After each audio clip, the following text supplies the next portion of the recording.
This video addresses one of the most delicate and painful subjects that Edgar Cayce ever touched, the journey of the soul after suicide. Before we move forward, I want to make something very clear.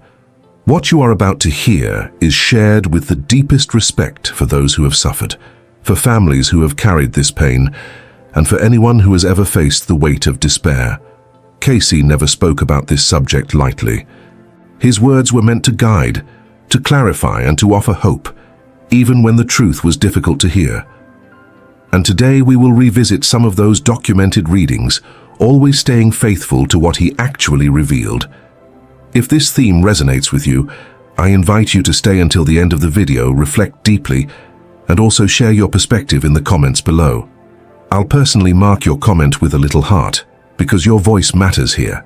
And don't forget, like, share, and subscribe, so this message can reach more people who might need it. In one of his most striking readings during the 1930s, at the height of the Great Depression, Cayce was asked about what happens to a soul that chooses to end its own life.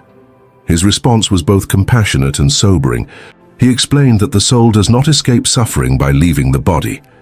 Instead, it enters a dimension where it must confront, even more intensely, the lessons it tried to abandon. According to him, suicide interrupts the natural rhythm of the soul's journey, creating a form of spiritual disorientation. But, and this is crucial, Cayce never described eternal punishment. He insisted that every soul remains loved, guided, and given opportunities to heal, though the path may be much longer and heavier after such an act. His words carried a sense of gravity, but also a reminder of divine patience. During one particular session in Virginia Beach, Cayce spoke about how souls who die by suicide often linger close to the earthly plane, still attached to the emotions, places, and even the bodies they left behind. He described them as being near yet unseen, struggling to understand what had happened. For families who asked him about loved ones who had taken their own lives, his readings were filled with both honesty and tenderness. He did not hide the difficulties faced by these souls, but he also emphasized that prayer, love, and sincere intercession could help them find light and move forward. For Cayce, no soul was ever truly abandoned. Divine mercy was always present, even in the darkest circumstances. Cayce's descriptions often shocked those listening. He would say that a suicide soul could remain in a state of confusion, replaying the circumstances that led to their act, almost like being caught in a loop of memory and emotion. This was not described as punishment from an external force, but as a natural consequence of the mind and spirit being unable to detach from unresolved experiences.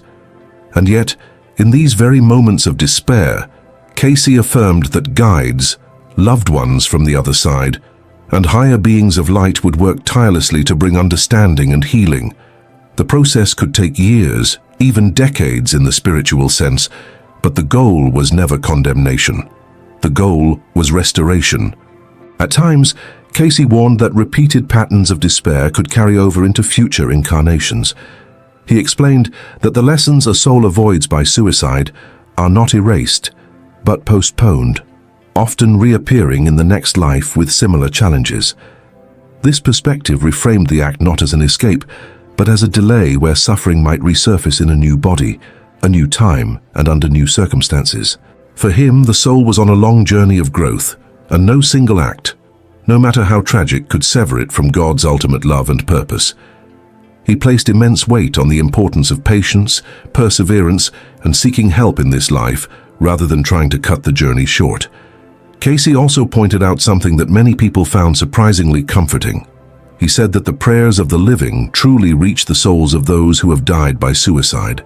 According to him, when a family prays with sincerity, or when friends send thoughts of compassion and forgiveness, these energies act as bridges of light that guide the disoriented soul toward healing. During one reading that deeply moved those present, Cayce explained that no thought of love is ever wasted. Every sincere prayer becomes a force that surrounds and uplifts the struggling spirit. This perspective transformed the way many families faced their grief. Instead of believing their loved one was forever lost, they began to understand that they could still contribute to that soul's journey toward peace. At another moment, during a session in Hopkinsville, Cayce was asked if suicide was ever justified. His answer was consistent and firm. The soul is never improved by cutting short its earthly experience. He said that life, even in the midst of unbearable suffering, carries opportunities for growth that cannot be replicated elsewhere. To end life prematurely was to interrupt an assignment, leaving unfinished lessons that would inevitably return. Yet, even as he stressed the seriousness of suicide, his tone was never cruel. He emphasized again and again that divine mercy surrounds all souls, and that God does not abandon anyone, not even those who felt abandoned by the world. The key message was both challenging and hopeful. The journey may be longer, but healing remains possible.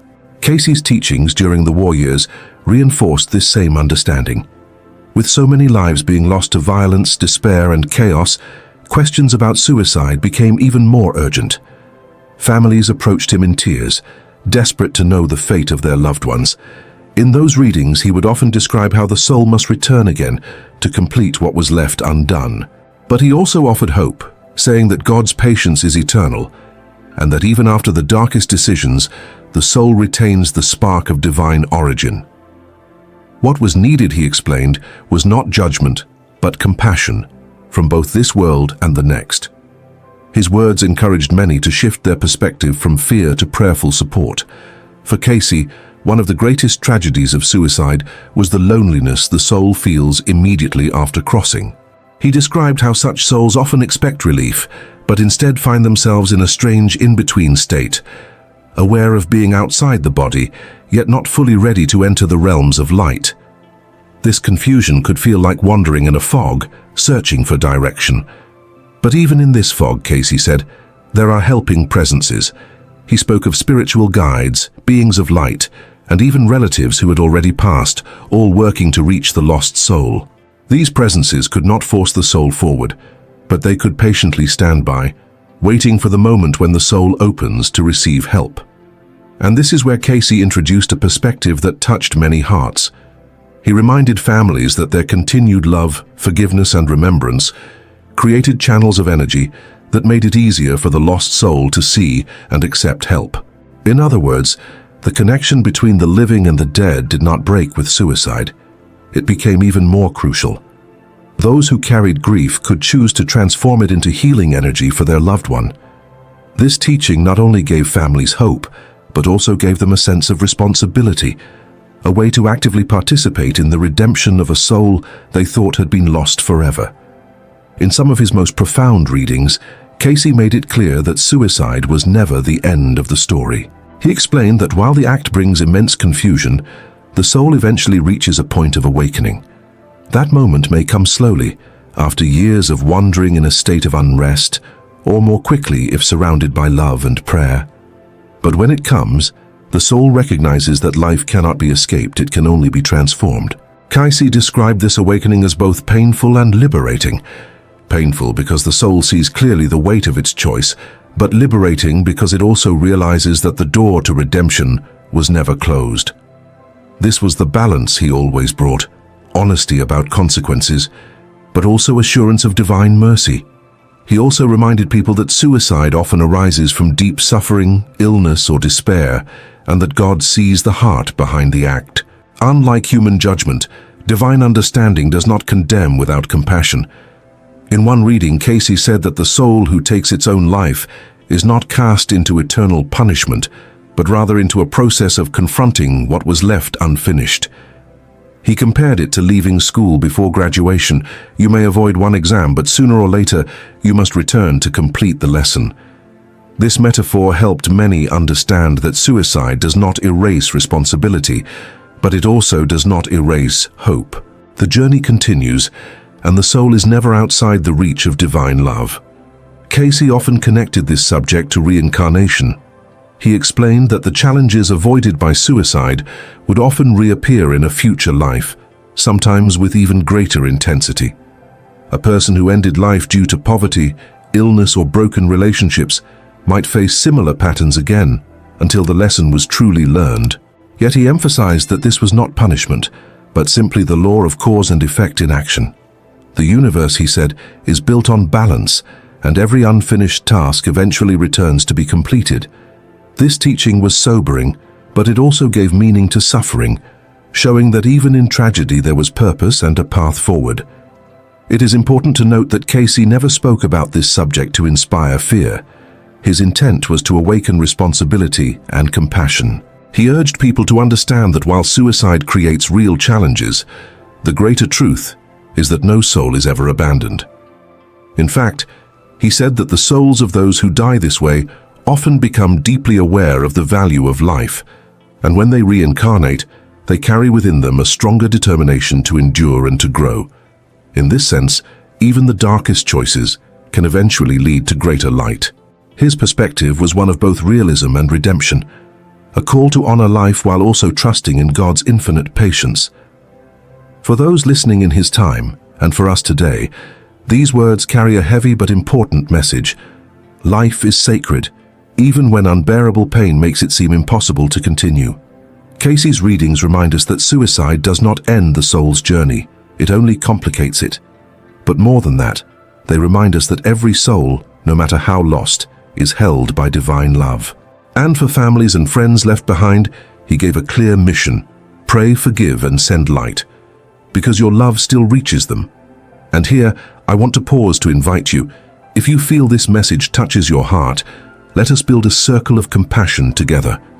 Leave a comment sharing your reflection on this theme, or simply write a word of light for those souls in pain.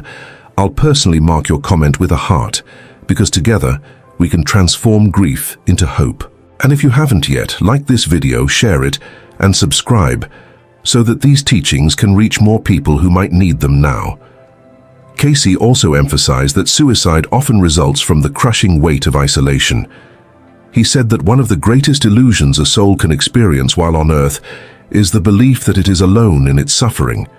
In his view, this illusion can grow so strong that it blinds a person to the truth, that help, love, and guidance are always available. During a session that changed the life of a grieving family, Cayce explained that many who take their own lives believed, in their final moments, that there was no other way.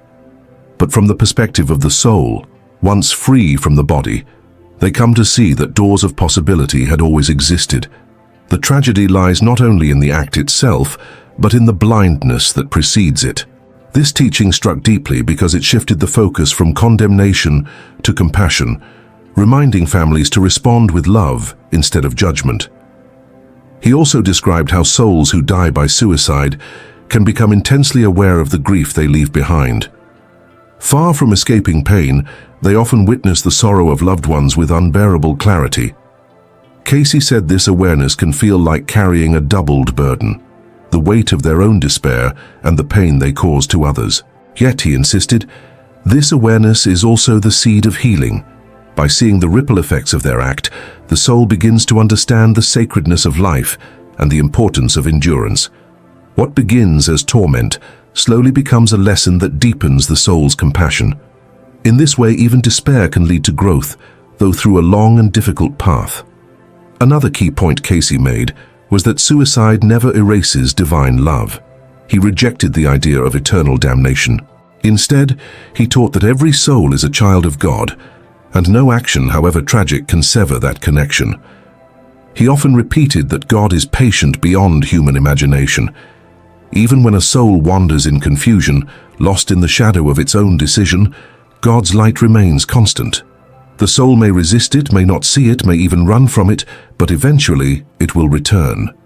This message gave hope to countless families who felt condemned alongside their loved one. Cayce showed them that despair is temporary, but love is eternal. During the years after World War II, when many families were broken by loss and trauma, Cayce's words on suicide became a source of comfort. He reminded them that despair does not define the soul forever.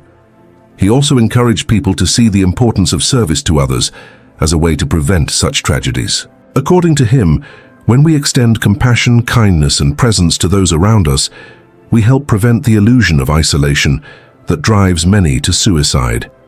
In his eyes, the fight against despair was not only spiritual, but also communal. By living with empathy and supporting one another, we participate in God's work of saving souls even before they reach the breaking point. This message remains as relevant now as it was then, calling us to create communities of love where no one feels invisible. Cayce also explained that suicide places the soul in a state where time feels very different from the earthly experience. He said that while on earth we measure time in hours, days, and years, on the spiritual plane after suicide, moments of confusion can feel like long stretches that seem endless. The soul may remain trapped in a loop of memory, replaying the circumstances of its choice, not as punishment, but as a natural result of unresolved consciousness. However, he assured those listening that these states are never permanent. Eventually, with the help of divine guidance and the prayers of loved ones, the soul begins to break free from the cycle and move toward understanding.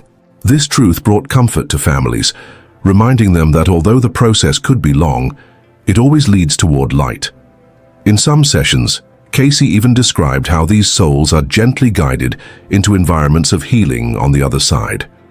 He spoke of realms where compassionate beings work with confused souls, almost like spiritual hospitals. These spaces are not places of fire or eternal torment, but of gradual recovery, where the soul is taught, nurtured, and encouraged to face what it left unfinished. Cayce emphasized that the love of God is more like that of a patient parent than a harsh judge.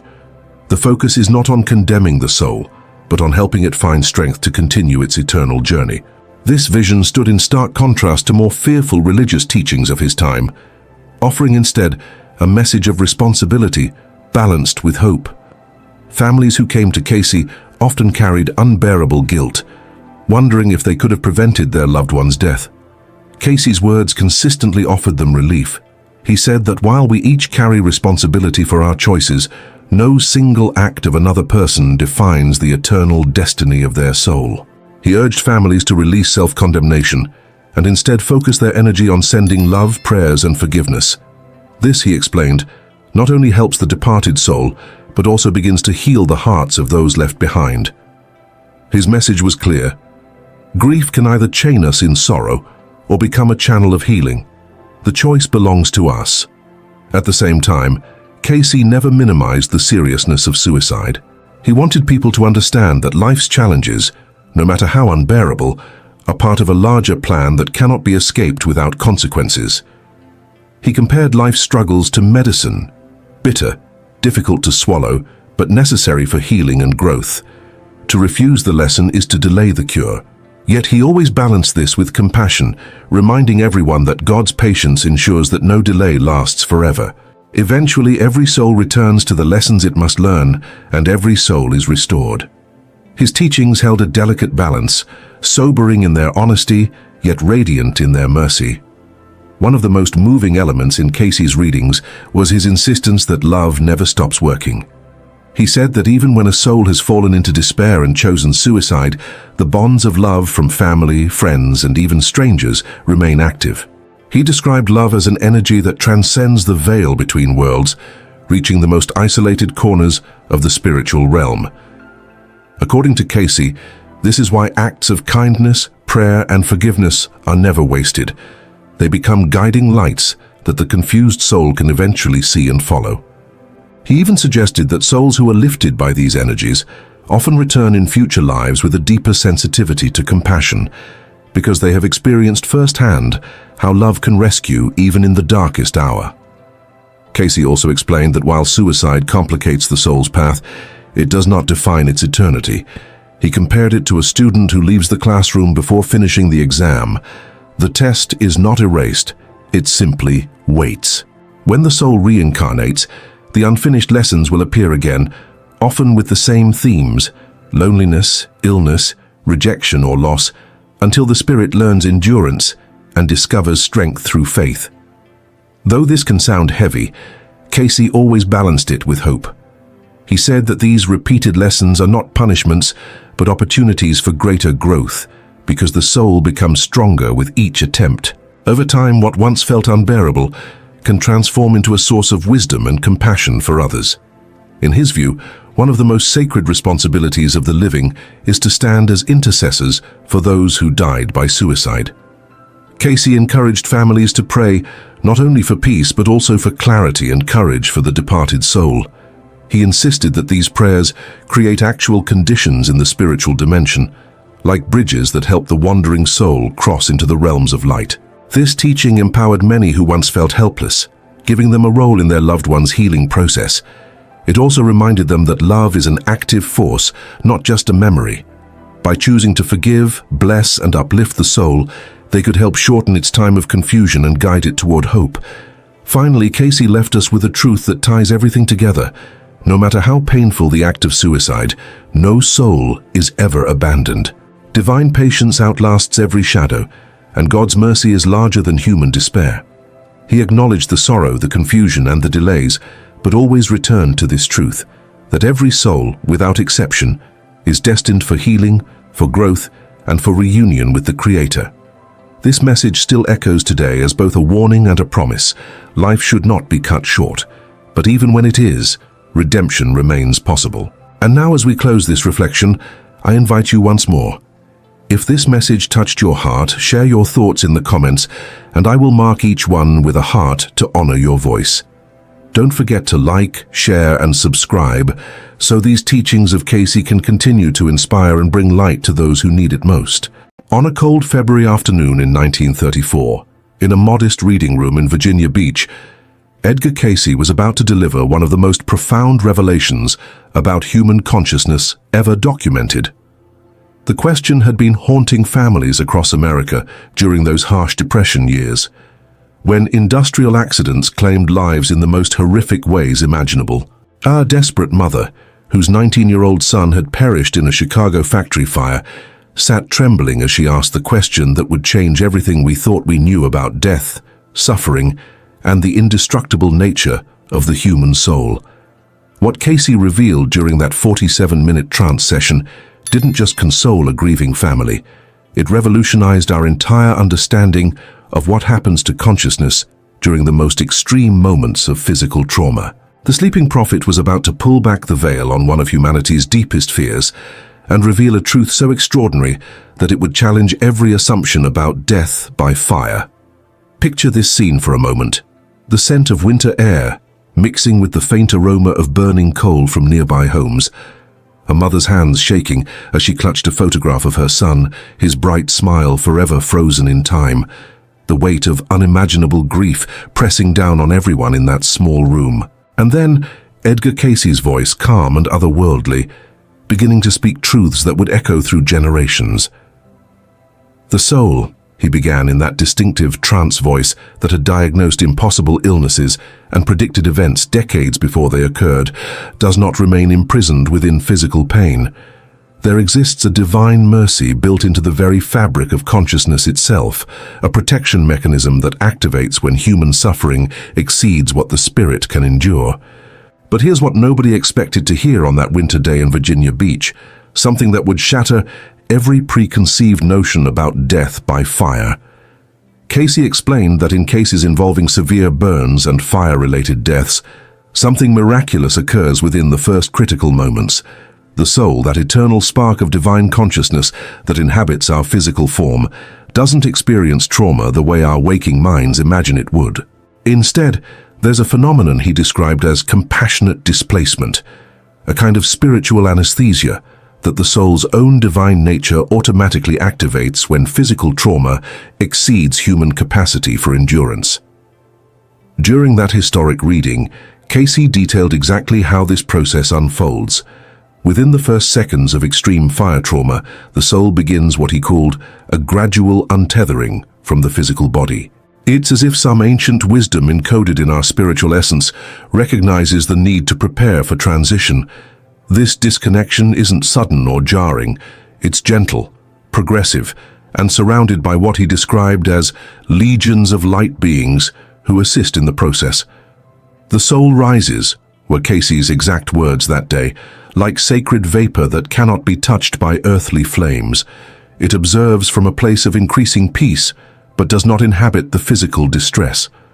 What happened next in that reading session would forever transform our understanding of consciousness itself. Cayce began describing how souls departing through fire trauma frequently experience visions of intense, beautiful light. Not the destructive orange flames of Earth, but a different kind of luminosity entirely. He called it the first glimpse of the eternal home, a preview of the magnificent reality awaiting beyond physical existence. But the most remarkable revelation was still to come. According to Cayce's trance state revelations, souls who transition through fire experiences carry with them a special marking, not of suffering, but of accelerated purification. It's as though the very element that causes destruction on the physical plane serves as a catalyst for rapid spiritual evolution on higher dimensions. This discovery was confirmed through multiple readings over the following years for other families who had lost loved ones in similar circumstances. In every single case, Cayce consistently described the same pattern. The soul not only survives the physical trauma completely intact, but emerges with expanded spiritual clarity and elevated consciousness. During the Great Depression, when industrial accidents were tragically common across American factories and mines, Cayce conducted dozens of readings for bereaved families. In one particularly powerful session from 1937, he explained that souls who transition through fire often become specialized guides for other souls facing fears about violent death or physical trauma. They transform into beacons of courage, Cayce explained during that memorable reading, demonstrating to other souls that even the most extreme methods of departure cannot damage our true essence or diminish our eternal nature. The depth of this revelation becomes even more profound when you consider what Cayce discovered about the soul's journey immediately following fire-related death. He described special healing chambers that exist in spiritual dimensions, spaces specifically designed for souls who have experienced traumatic physical transitions. In these ethereal sanctuaries, they receive a unique form of restoration that not only heals any residual memory of distress, but actually transforms the entire experience into spiritual strength and wisdom. In one of his most detailed readings on this subject, conducted for a family in Ohio whose father had died in a house fire, Cayce described the moment of final separation between soul and body. He explained that this transition is typically accompanied by what he called the gathering, a phenomenon where deceased loved ones and spiritual guides converge to welcome and assist the departing soul. It is never a solitary journey, Cayce emphasized. The moment of departure through fire is surrounded by more love and support than the grieving mind can comprehend. What appears as lonely suffering to those who remain is actually a celebration of homecoming for the one who is transitioning. And then Cayce said something that sent chills through everyone present in that Virginia Beach reading room. Fire-related death, regardless of how terrifying it appears to earthly observers, is frequently chosen by the soul itself before incarnation as a rapid method for clearing dense karmic patterns and achieving swift advancement in spiritual consciousness. This revelation suggests that at the deepest spiritual level, some souls consciously select experiences that seem horrible from a human perspective, but serve greater evolutionary purposes. It's as if we're only seeing a tiny fragment of a much larger, more benevolent cosmic plan unfolding across multiple dimensions of existence. What makes this information even more extraordinary is how perfectly it aligns with near-death experience accounts from people who survived severe burn injuries. Many describe sensations of floating above their physical bodies, observing the situation with unusual calm and detachment. Exactly as Cayce had described decades before, such testimonies became widely documented. During the war years, when fire-related tragedies became even more frequent due to bombings and combat, Cayce's readings on this topic brought comfort to hundreds of American families. He consistently emphasized that the apparent brutality of death by burning is an illusion created by our limited three-dimensional perspective. In spiritual reality, the process is orchestrated with divine precision to minimize actual soul suffering while maximizing evolutionary benefit.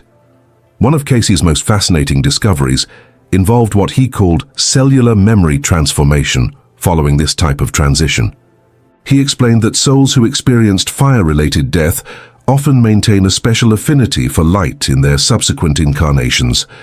They frequently return as artists who work with luminosity, scientists studying photonics, engineers developing safety equipment, or simply individuals who bring an unusual quality of brightness and warmth to others' lives. Earthly fire forges spiritual gold was one of Cayce's favorite phrases when explaining this phenomenon. He described how the very element that causes physical destruction becomes, paradoxically, an agent of extreme spiritual refinement and purification. Further into his decades of research, Cayce discovered a correlation between souls who had transitioned through fire and the development of specific psychic abilities in future lifetimes. Many developed healing capabilities involving energy work, proficiency with light therapy, or even prophetic gifts related to preventing similar tragedies from occurring. In a particularly profound reading from 1941, Cayce revealed that the exact moment of soul-body separation in fire-related deaths is frequently accompanied by visions of deceased family members and beloved friends. These spiritual presences act as rescue teams who facilitate the transition and ensure the departing soul experiences no confusion or disorientation during the process of leaving physical form. This discovery revolutionized understanding because it indicated that traumatic death isn't a solitary event. It's surrounded by invisible love and spiritual support that may not be visible to physical eyes, but is absolutely real to the consciousness making the transition. Perhaps the most comforting aspect of Cayce's revelations on this subject was his consistent emphasis that the soul maintains complete individuality and precious memories intact throughout the process. What fire destroys is merely the temporary physical vehicle. The true essence of the person, with all their unique characteristics, love experiences, and special bonds with others, remains perfectly preserved and actually enhanced. During sessions where families sought communication with loved ones who had departed through fire, Cayce frequently described these souls as radiating a special quality of peace and luminosity. They had undergone what he termed a baptism of fire that had literally burned away spiritual impurities and left them with extraordinary clarity of purpose and expanded compassion. One of the most touching revelations came during a reading for a young widow whose husband had perished in a residential fire in Detroit. Cayce explained that her husband's soul had not only achieved perfect well-being, but had become what he called a specialist in comfort, a spiritual being whose personal experience qualified him to assist other souls facing similar transitions. He now lights candles of hope where previously there was only darkness, were the exact words Cayce used to describe this phenomenon of post-death transformation and service. What emerged from years of Cayce's readings on fire-related death is a completely different picture than what most people imagine about burning to death. Instead of prolonged horror and suffering, he consistently described a process of gradual liberation, surrounded by spiritual protection and culminating in accelerated consciousness elevation. Perhaps most impressive is how these revelations from the 1930s and 1940s align perfectly with modern discoveries about altered states of consciousness during extreme trauma. Contemporary research into near-death experiences confirms many of the phenomena Cayce described. Out-of-body sensations, encounters with deceased loved ones, visions of brilliant light, life reviews, and profound transformations in perspective about death and existence. In the archives at Virginia Beach, hundreds of documented cases exist where families reported dreams or experiences in which loved ones who died in fires appeared to communicate their condition of well-being. These accounts consistently describe the departed souls as surrounded by light, radiating peace, and often carrying messages about the illusory nature of physical suffering. One of Cayce's deepest discoveries was his revelation that souls transitioning through traumatic fire experiences frequently choose to return as guardians against similar tragedies. They reincarnate as inventors of safety equipment, firefighters with unusual intuition about dangerous situations, legislators who create protective fire codes, or simply as individuals with special sensitivity to fire-related dangers. This perspective completely transforms our understanding of the purpose behind apparently random traumatic death. According to Cayce, nothing occurs by chance. Every experience, even the most difficult ones, serves a greater evolutionary purpose that our limited perspective rarely allows us to perceive clearly. Throughout his decades of work, Cayce never encountered a single case where a soul who had transitioned through fire was lost or suffering in spiritual dimensions. On the contrary, he consistently described them as among the most luminous and compassionate beings in higher realms of existence. "Earthly fire cannot touch the divine fire that we truly are," was one of the most memorable phrases that emerged during one of his deepest readings on this subject. This statement perfectly encapsulates his vision of the indestructible nature of human consciousness and spiritual identity. What makes these revelations even more significant is how they offer a completely new perspective on grief and loss. Instead of focusing on imagined horrors of the death moment, Cayce's readings consistently redirected attention toward consciousness, continuity, and the positive transformation that often results from experiences that appear devastating from a physical standpoint. For those who have lost loved ones in fire-related circumstances, Cayce's words offer not just comfort, but a completely transformed understanding of human existence itself. They suggest we are far more resilient and eternal than our physical experience allows us to perceive. This shift in perspective doesn't deny the natural pain of grief, but it contextualizes mourning within a larger vision of life's purpose and continuity. According to Cayce, tears for those who have departed are natural and healthy, but they can be accompanied by certainty that the beloved person's true essence not only survived intact, but was elevated through the experience. The readings also revealed fascinating details about how these souls often maintain connection with surviving family members. Cayce described how souls who transitioned through fire frequently become especially active in protecting their living loved ones from similar dangers. Many families reported unusual incidents where they felt warned away from potentially dangerous fire situations or experienced strong intuitions that led them to install safety equipment or avoid hazardous circumstances. In one remarkable case from 1943, Cayce conducted a reading for a mother whose teenage daughter had died in a school fire. During the session, he revealed that the daughter's soul was now working closely with other spiritual beings to inspire improvements in school fire safety across the nation. The mother later discovered that new fire safety legislation had been introduced in Congress just weeks after her daughter's death, legislation that would eventually save thousands of lives. This concept of continued service and protection from the spiritual realm offered grieving families a sense of ongoing connection and purpose in their loss. It suggested that death, even traumatic death, was not an ending, but a transformation into a different form of loving service. Cayce's readings consistently emphasized that souls who experience fire-related death often report from the spirit realm that they feel grateful for the rapid spiritual advancement their transition provided. While this might seem impossible to understand from our earthly perspective, it reflects the soul's eternal viewpoint, where temporary physical experiences are seen within the context of infinite existence and continuous growth. The healing implications of these revelations extended far beyond individual comfort for grieving families. Cayce explained that understanding the true nature of fire-related death could help eliminate one of humanity's deepest primal fears, allowing people to live with greater courage and less anxiety about potential suffering. Fear of death by fire, Cayce explained in a reading from 1945, is often a memory carried from past life experiences. When we understand the soul's true invulnerability, this fear dissolves, and we are freed to live more boldly in service to others.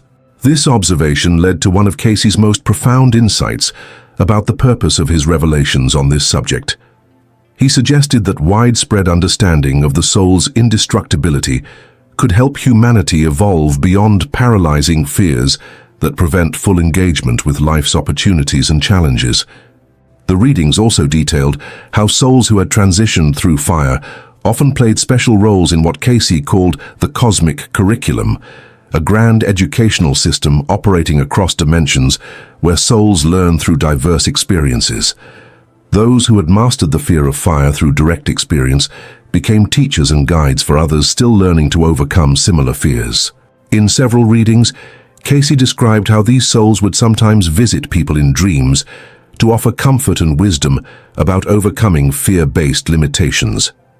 Recipients of such dream visits often reported profound transformations in their ability to face challenges with courage and trust. One of the most scientifically intriguing aspects of Cayce's revelations involved his descriptions of how fire-related death affects the soul's energy signature. He explained that passing through intense heat and light creates a kind of crystallization of the soul's luminous properties, resulting in beings who radiate unusual levels of spiritual light in higher dimensions. This transformation, according to Cayce, makes these souls particularly effective at healing work in spiritual realms. They become specialists in helping other souls release fears and traumas, using their own transformed experience as a source of healing power. The practical implications of these revelations for those still in physical form are profound. Cayce suggested that understanding the true nature of fire-related death could inspire people to live more fully, knowing that even the worst imaginable physical fate cannot truly harm our essential being. He also emphasized that souls who had transitioned through fire often communicated strong messages about the importance of love and forgiveness while still in physical form. Having experienced the rapid spiritual advancement possible through intense challenges, they urged their living loved ones to focus on expressing love rather than harboring resentments or fears. In reading after reading, families reported receiving communications or signs from departed loved ones, emphasizing themes of love, courage, service to others, and trust in the benevolent nature of existence. These messages consistently reflected the elevated perspective these souls had gained through their transition experience. Cayce's work on this subject culminated in what many consider one of his most important spiritual teachings, that every soul is eternal, indestructible, and constantly evolving toward greater love and wisdom. Physical experiences, even traumatic ones, serve this evolutionary process but cannot diminish or damage the soul's essential divine nature. We are beings of light temporarily wearing garments of flesh, was how Cayce summarized this understanding. When the garment is damaged beyond repair, we simply remove it and continue our eternal journey in forms more suited to our spiritual development. This perspective offers profound comfort to anyone facing fears about physical vulnerability or traumatic death. It suggests that while we should certainly take reasonable precautions to protect our physical well-being, we need not live in terror of possibilities beyond our control. The transformative power of Cayce's revelations about fire-related death extends to how we view all forms of suffering and challenge. If souls can not only survive but actually benefit spiritually from the most extreme physical trauma, then perhaps all difficult experiences carry hidden gifts of growth and awakening. For first responders, medical professionals, and others who regularly encounter fire-related tragedies, Cayce's insights offer a radically different framework for understanding their work. Instead of witnessing only destruction and suffering, they can recognize their role in assisting souls through important transitions, surrounded by invisible spiritual support and heading toward elevated states of being. The readings also provided guidance for how the living can best honor and support loved ones who have transitioned through fire. Cayce emphasized that grief is natural and healthy, but it should be accompanied by celebration of the soul's continued existence and spiritual advancement. He suggested that prayers, meditation, and acts of service in memory of the departed actually reach and support these souls in their new roles in spiritual dimensions. One of the most practical applications of these teachings involves releasing guilt or regret about being unable to prevent such deaths. Cayce consistently emphasized that souls choose their departure methods and timing on a spiritual level that transcends human understanding. Survivors need not burden themselves with what-if scenarios or self-blame about circumstances beyond their control. Instead, Cayce encouraged family members and friends to focus on living fully and lovingly in honor of those who have transitioned. He explained that this positive response to loss actually creates spiritual connections that benefit both the living and the departed, fostering continued relationship across dimensional boundaries. The healing power of these revelations has continued to manifest in the decades since Cayce's own transition. Thousands of people have reported profound comfort and transformation from understanding the true nature of consciousness and its indestructibility, even under the most extreme physical circumstances. Mental health professionals working with trauma survivors and bereaved families have noted how Cayce's perspective can facilitate healing by shifting focus from imagined suffering to spiritual continuity and growth. This doesn't minimize the reality of loss or the natural process of grief, but it provides a context of meaning and hope within which healing can occur. The broader implications of Cayce's work on this subject extend to questions about the nature of reality itself. If consciousness truly is indestructible and capable of growth through even the most challenging experiences, then perhaps our entire understanding of life's purpose needs expansion. Rather than viewing existence primarily as an attempt to avoid suffering, we might see it as an opportunity for spiritual development that continues regardless of physical circumstances.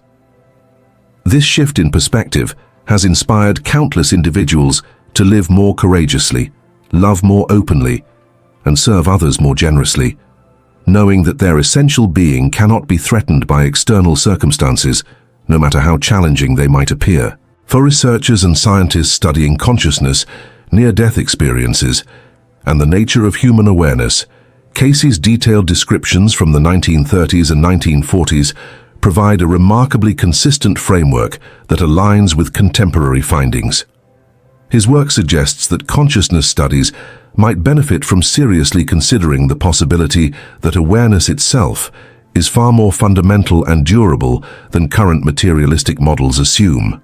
The evidential aspects of Cayce's revelations about fire-related death include numerous cases where specific information about departed individuals proved accurate when verified with family members. These validations suggest that his trance state truly accessed information beyond normal sensory channels, lending credibility to the profound spiritual insights he provided.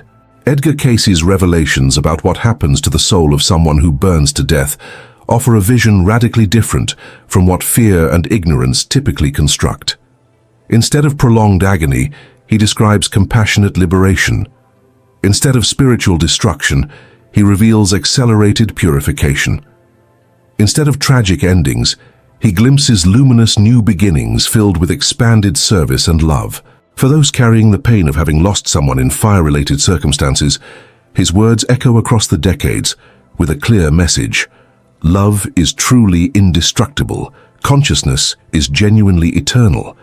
And even in moments that appear most dark, benevolent forces are working to transform apparent tragedy into profound spiritual advancement and expanded capacity for service. This understanding doesn't diminish the importance of physical safety or accident prevention. Rather, it inspires us to value physical life even more as a sacred gift and opportunity for growth. But it also liberates us from paralyzing terror about possibilities of extreme suffering, allowing us to live with greater courage, compassion, and trust in the ultimate goodness of existence. If these revelations have touched something deep within your soul, if they've offered you a new perspective on the indestructible nature of love and consciousness, you're joining a community of seekers who have found in Edgar Cayce's work not just comfort, but a complete transformation in how they understand life, death, and the eternal purpose of human existence. The light that cannot be extinguished by any earthly fire continues to shine within you, connecting you to the eternal truth that we are all beings of light on an incredible journey of awakening.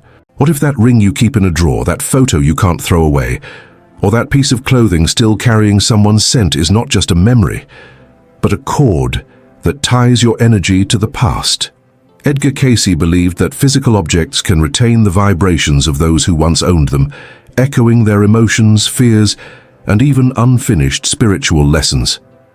Every item connected to the dead holds a trace of their consciousness, a fragment of their soul's journey. The problem is those vibrations don't disappear, they merge with yours. You think you're keeping something to remember them, but sometimes you're keeping what they haven't yet released. Cayce warned that when we cling to these objects with sorrow or guilt, we invite the energy of stagnation, preventing both souls, theirs and ours, from moving forward. This isn't superstition, it's vibration, resonance, and the unseen science of spirit. So ask yourself, what are you really holding on to? Love or fear of letting go? Comment below what object from the past still follows you, and let's uncover together what it might mean for your soul's evolution. When Edgar Cayce spoke about the energy of objects, he wasn't referring to superstition or mere sentimentality. He was pointing to an invisible truth that modern science has only begun to approach. Everything vibrates, and every vibration carries memory. According to Cayce, the material world is not separate from the spiritual one. It's an echo of it. Every object around you has absorbed your emotions, your thoughts, your intentions, and even your prayers.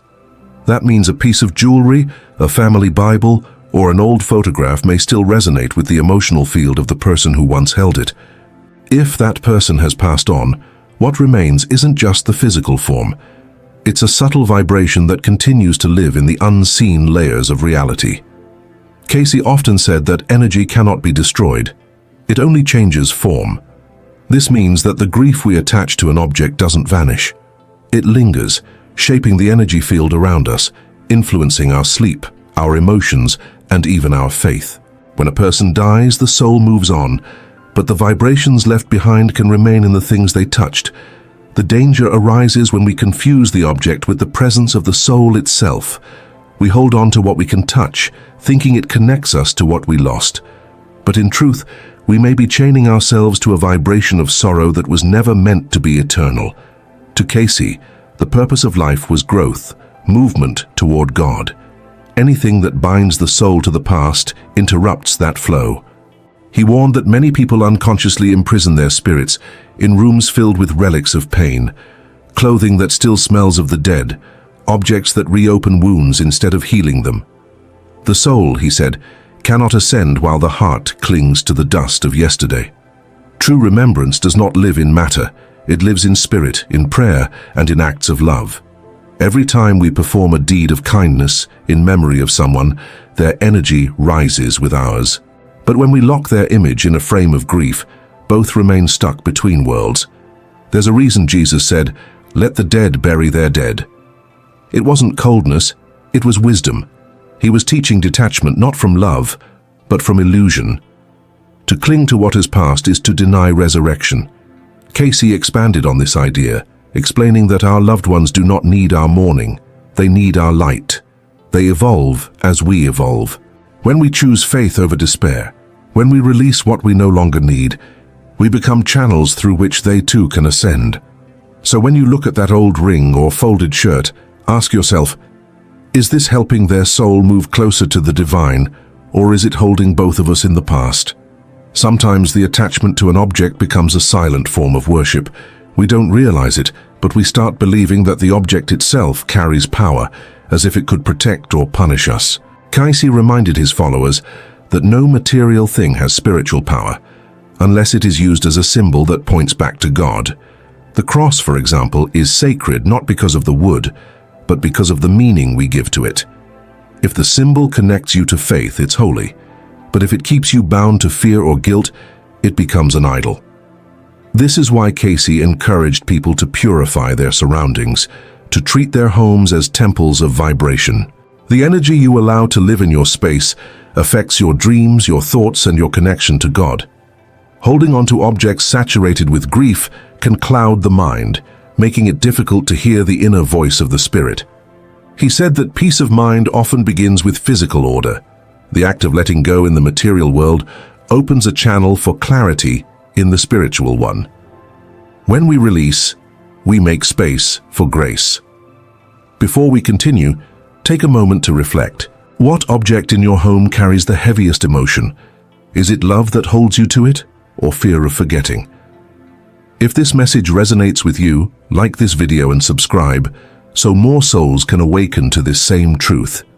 Your engagement helps spread Cayce's message of light to others, still trapped in the shadows of grief. When Cayce spoke about vibration, he meant that every emotion leaves an imprint on matter. A room where a person prayed feels different from a room where people argued. Objects are silent witnesses, storing the frequency of what once was. This is why you can walk into an empty house and still feel sadness or peace, because emotion never truly disappears.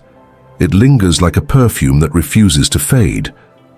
Cayce believed that this energetic residue could affect the living. If the vibration is pure, it can uplift. But if it's heavy, born of grief or regret, it can weigh down the soul and even manifest as physical illness. He said healing begins not only with prayer but with purification of the body, the mind, and the space you inhabit. When you hold an object of the dead and feel pain instead of peace, that pain is not just memory, it's vibration asking to be released through forgiveness. In one of his readings, Cayce described how the thoughts and emotions of a person could magnetize the objects they used daily. A mother's Bible, a soldier's watch, a wedding ring, all become more than possessions. They become transmitters of the inner life. But he cautioned that we should never confuse sentiment with spirit. The soul of the departed is not trapped in the object. The object is merely an echo, and it can either serve as a bridge to remembrance or a barrier to resurrection. When we sanctify it with love and prayer, it becomes a vessel of blessing. But when we fill it with despair, it becomes a mirror of pain. The key, he said, is intention. Bless what remains, but do not worship it. Cayce explained that the material and the spiritual worlds are one continuum, separated only by frequency. This means that our thoughts act like tuning forks, drawing to us whatever vibration we focus on. If we dwell on sorrow, we attract sorrow. If we focus on peace, we invite heavenly influences. Therefore, holding an object that stirs grief can unconsciously align our vibration with the realm of unrest. That's why so many people who cling to mementos of death often dream of the dead, feel sudden chills, or sense invisible presences. These are not punishments or hauntings, they are harmonics. The soul perceives that it's still entangled in a field that has not been cleared. Release is not forgetting. It is freeing both sides of love to ascend. Jesus said, "Where your treasure is, there your heart will be also." Cayce saw that verse as more than moral advice. It was a spiritual law. Whatever we treasure energetically anchors our soul. If our treasure is in heaven, our vibration rises. If our treasure is buried in the past, our spirit sinks into heaviness. That's why he encouraged people to turn remembrance into service. Donate something in the name of the one you loved. Help someone who suffers as they once did. Transform the static memory into movement.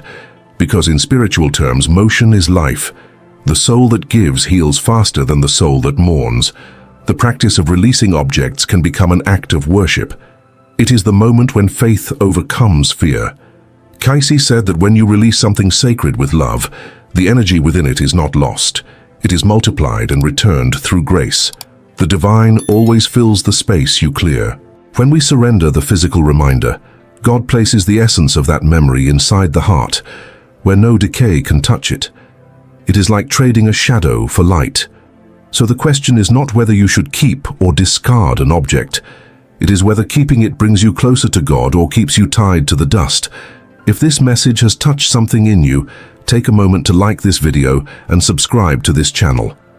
Every interaction helps this message of spiritual awakening reach someone who may be lost in grief and looking for light. Share your thoughts in the comments. What have you learned from the objects you once feared to release? Cayce also warned that some souls unconsciously keep the energy of death alive because they believe grief equals love. But grief is only the shadow of love. It is love without understanding. The true spiritual act is to lift that love toward God, not to let it sink into matter. When you look at a photo of someone who has passed and feel only sadness, you are still seeing separation. When you look at it and feel gratitude, you are seeing resurrection. The shift from sorrow to gratitude is the bridge between two worlds. Cayce taught that heaven is not far away. It is a vibration reached through prayer, forgiveness, and surrender. By choosing peace, you rise to meet the very souls you miss. They are not gone, they are waiting in higher light for you to lift your heart to their frequency. He explained that energy follows thought.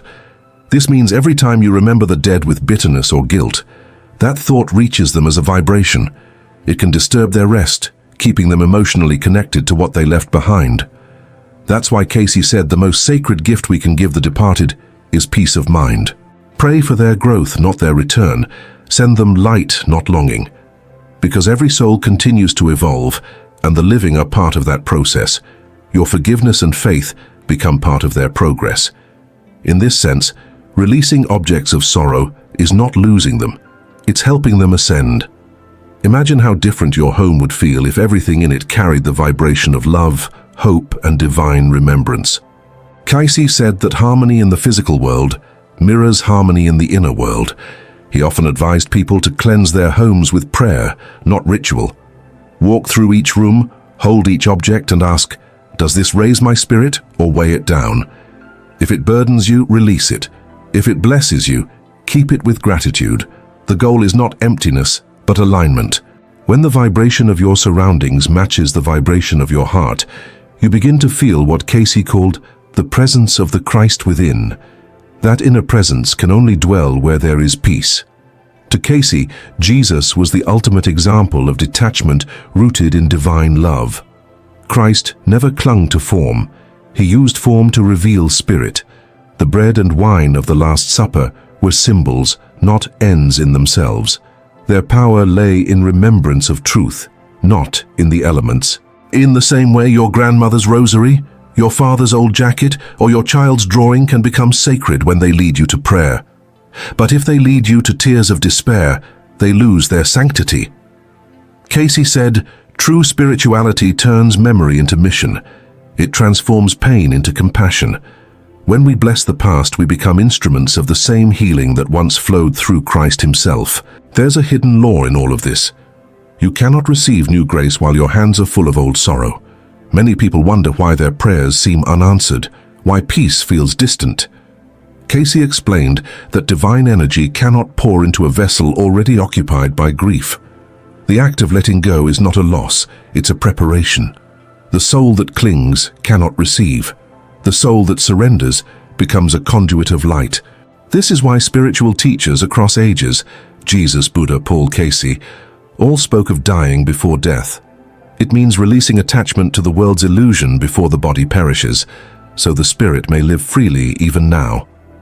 In one of his readings, Cayce said, "You are surrounded by your own thoughts, clothed in what you have built." This meant that the physical and spiritual layers of life are woven together. Every thought leaves a trace on the world around you, shaping the atmosphere you live in. That's why your home often feels like your mind turned inside out.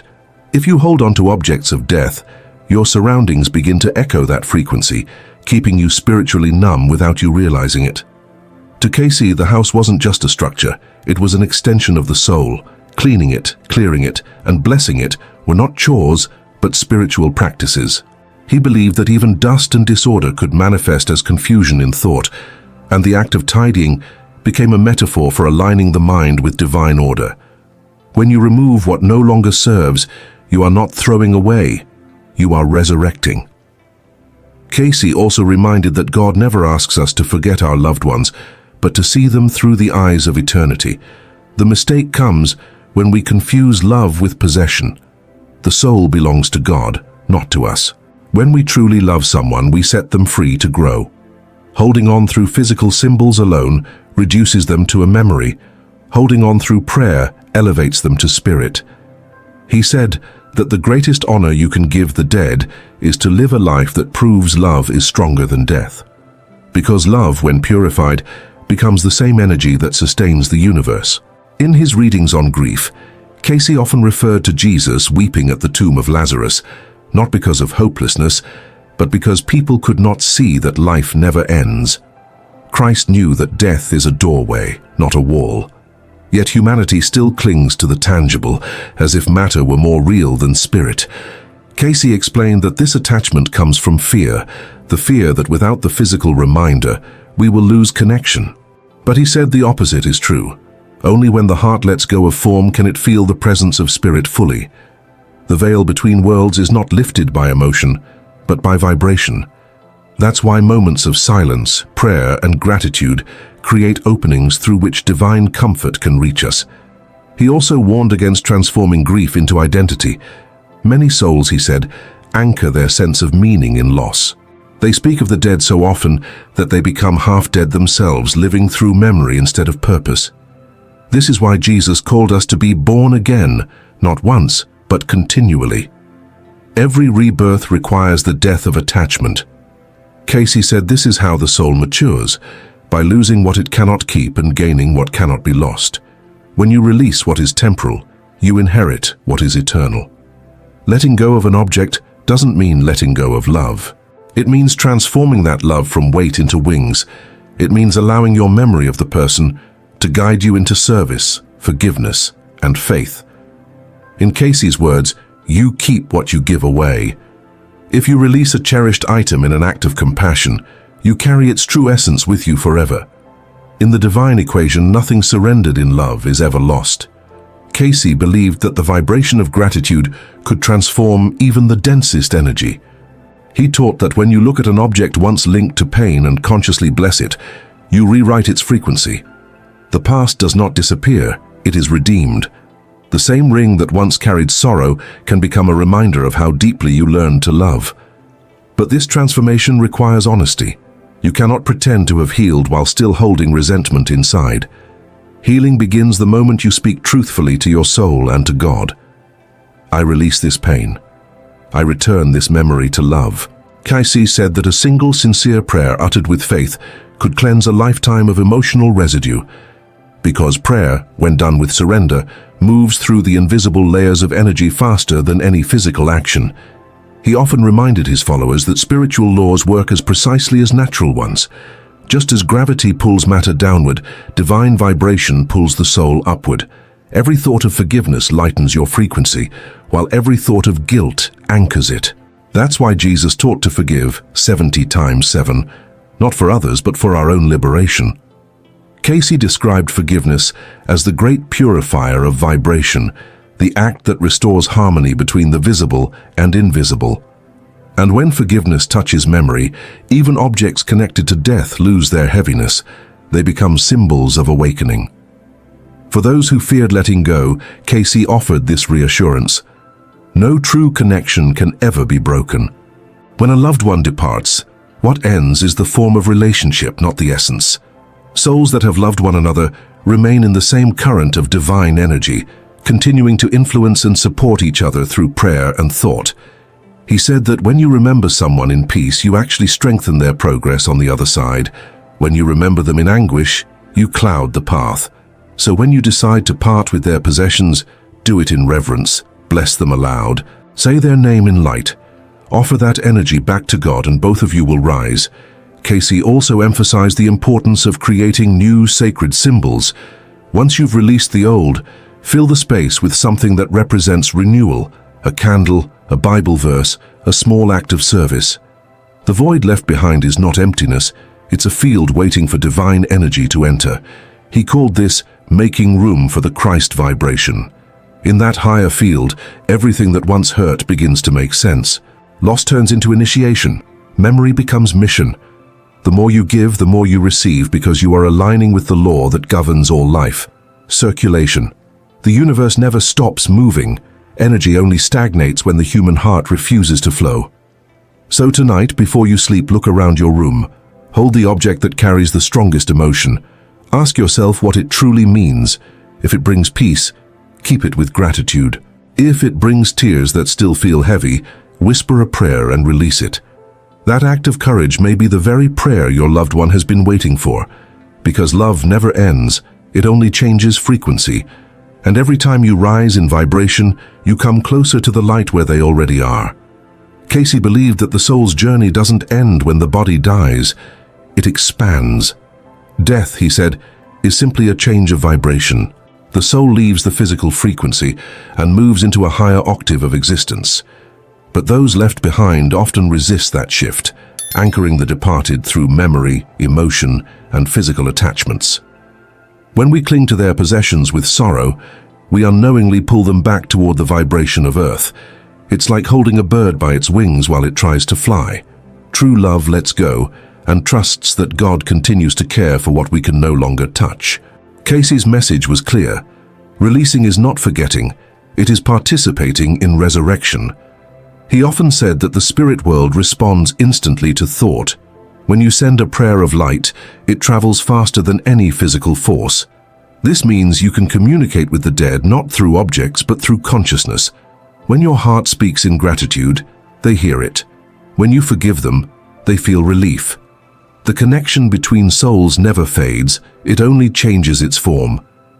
Cayce compared it to radio waves, always present though invisible. To tune in, you must quiet the noise of grief. Faith is the dial. Gratitude is the frequency. He urged believers to look beyond appearances and see death as part of divine order.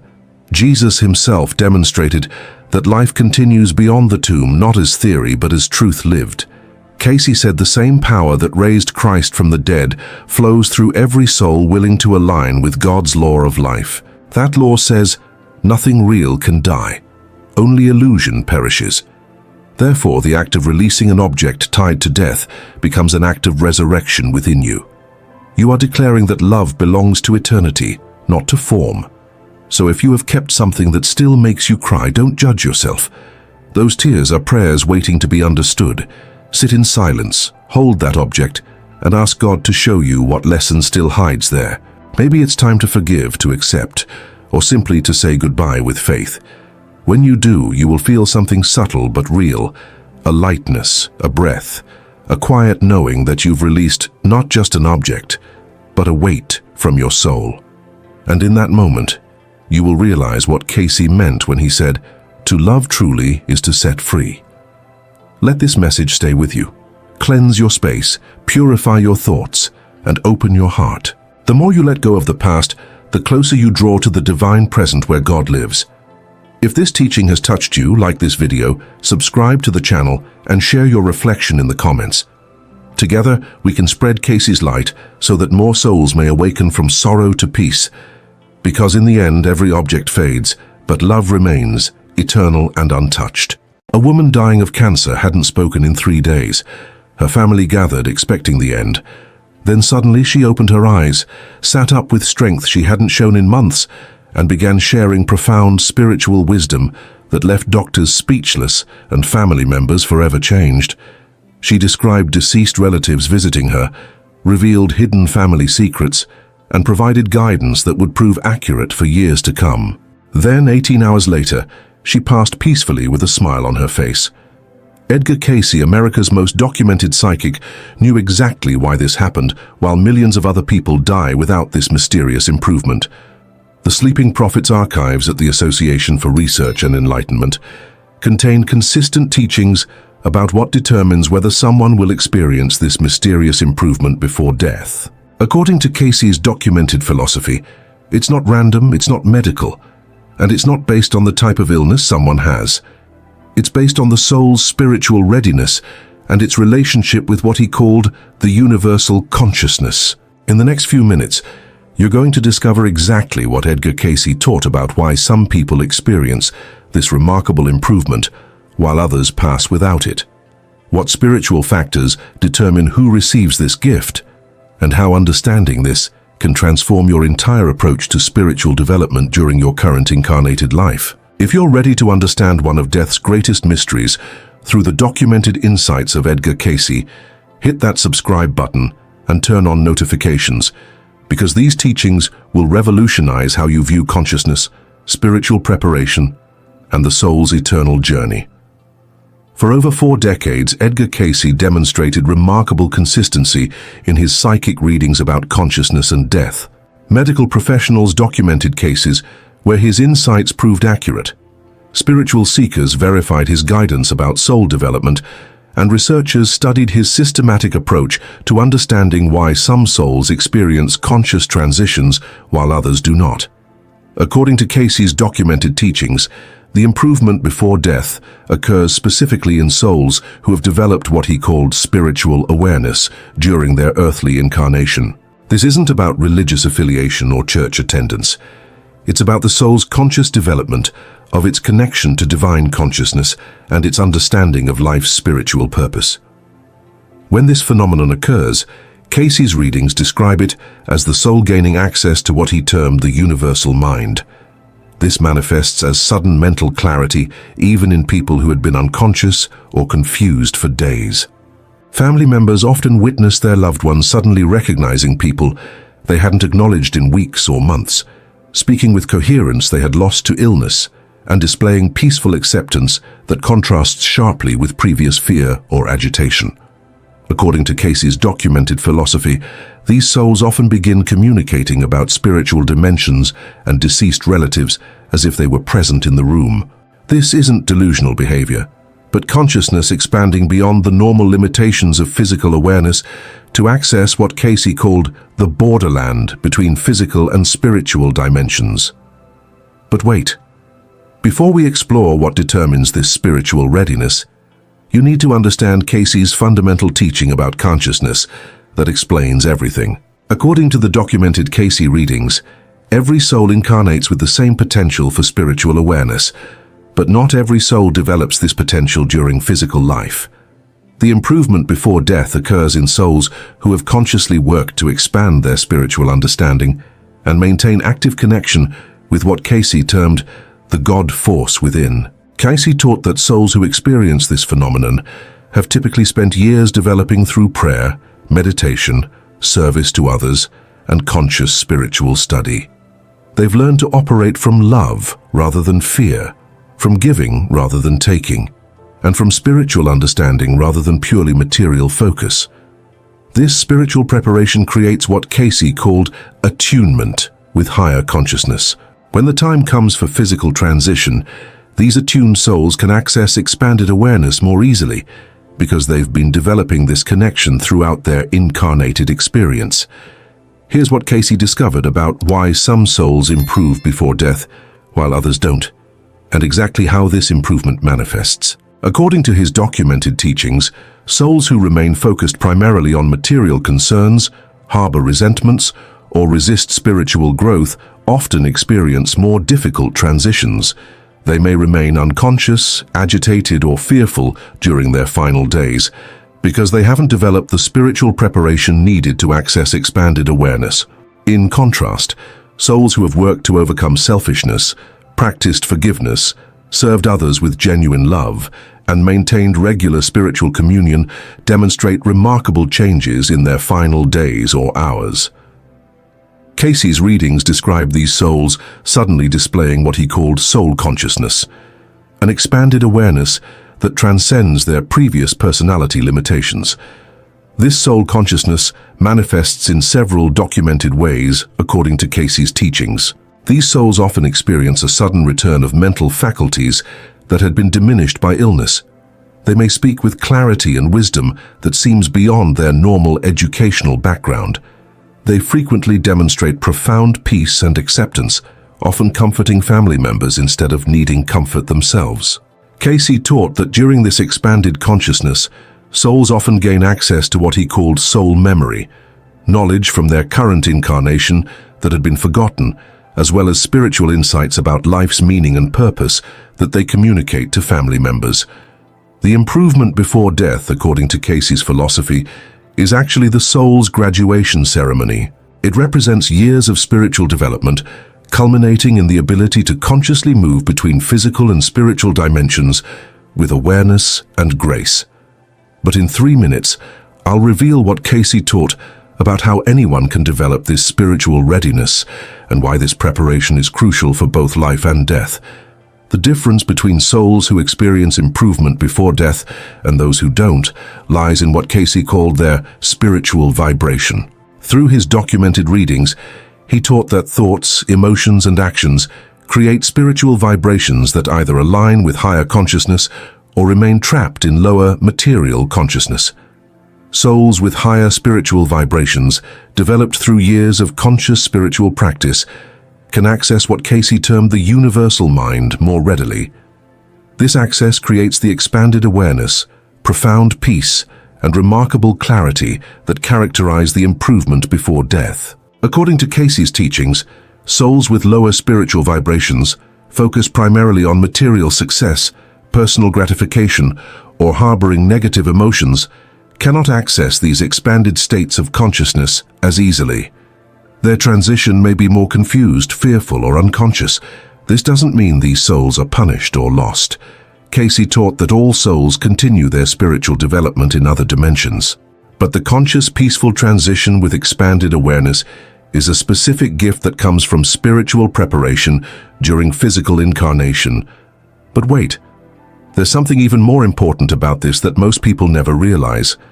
Cayce's documented readings reveal that the improvement before death serves multiple spiritual purposes beyond individual transition. Souls who experience this conscious expansion often use their final hours to provide spiritual gifts to surviving family members.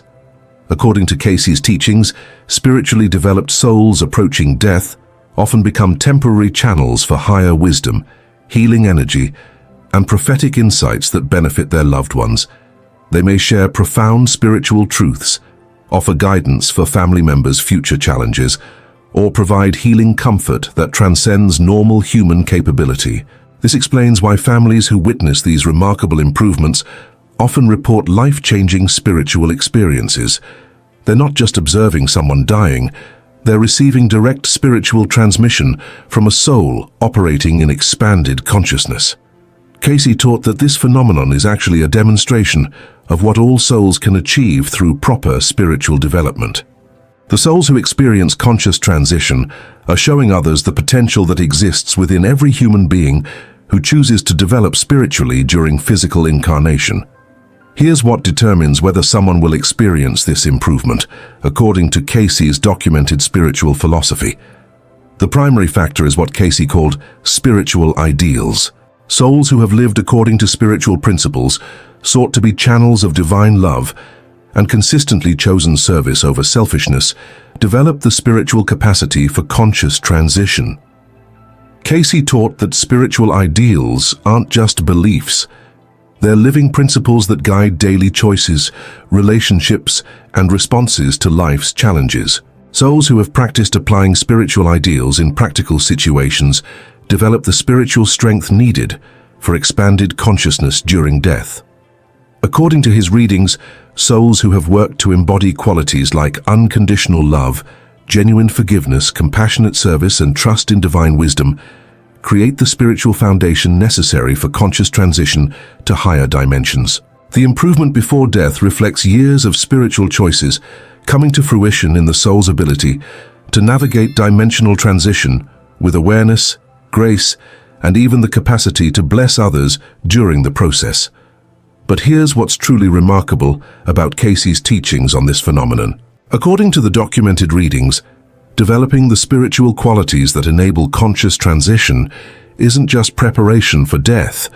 It's the key to living with expanded awareness during physical incarnation. The same spiritual development that creates improvement before death also creates richer, more meaningful, and more spiritually guided earthly experience. Cayce consistently taught that souls who develop spiritual attunement through prayer, meditation, and service begin accessing expanded consciousness during their regular daily life.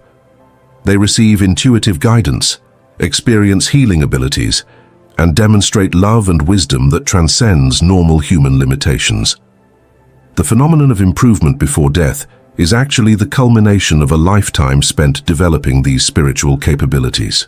It's not a sudden gift granted randomly. It's the natural result of conscious spiritual evolution. According to Cayce's philosophy, every soul has the opportunity to develop this spiritual readiness. The choice lies in whether we focus our incarnated time on material accumulation and personal gratification, or on spiritual growth and service to divine purposes. Cayce taught that souls beginning serious spiritual development at any point in their incarnation can still achieve significant spiritual progress. It's never too late to begin prayer practice, meditation, service to others, and conscious application of spiritual principles in daily life.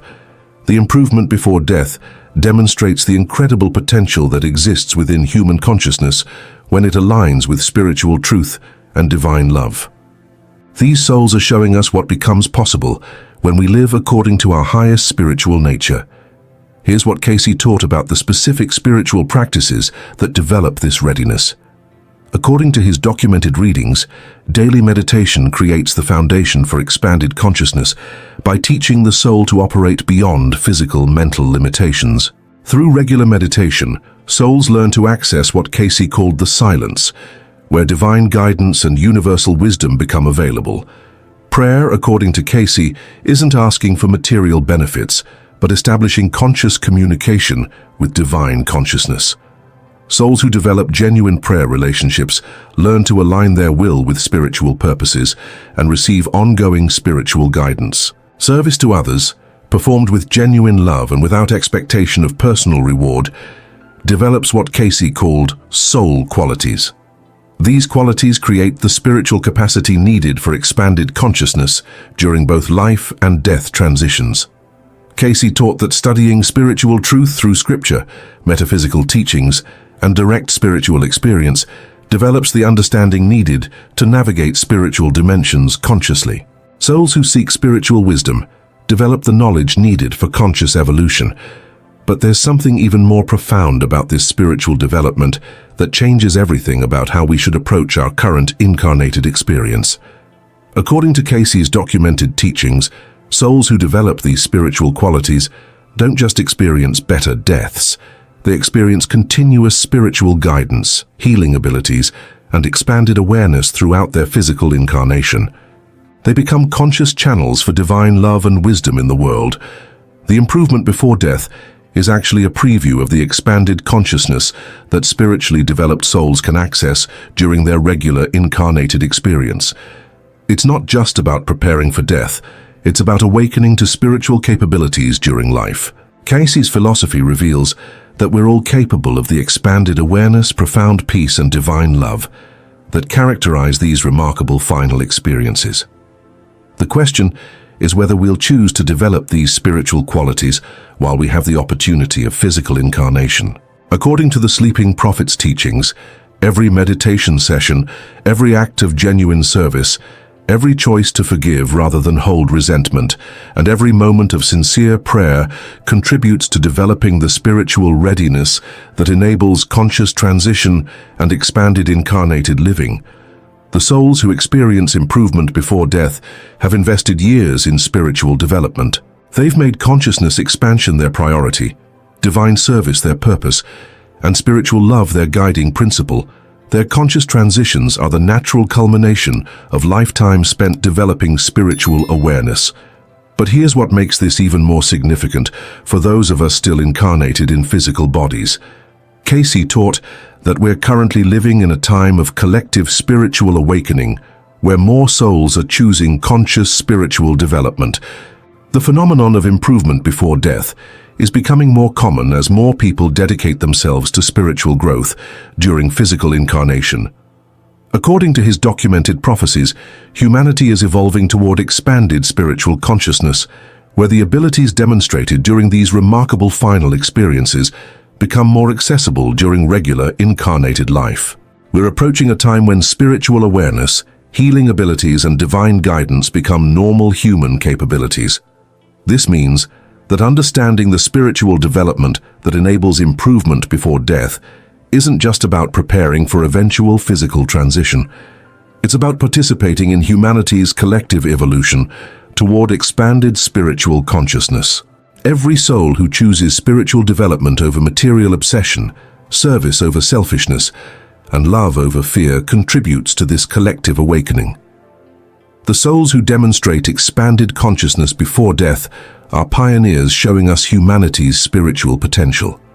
The mystery of why some people improve before death isn't really mysterious when understood through Cayce's documented spiritual teachings.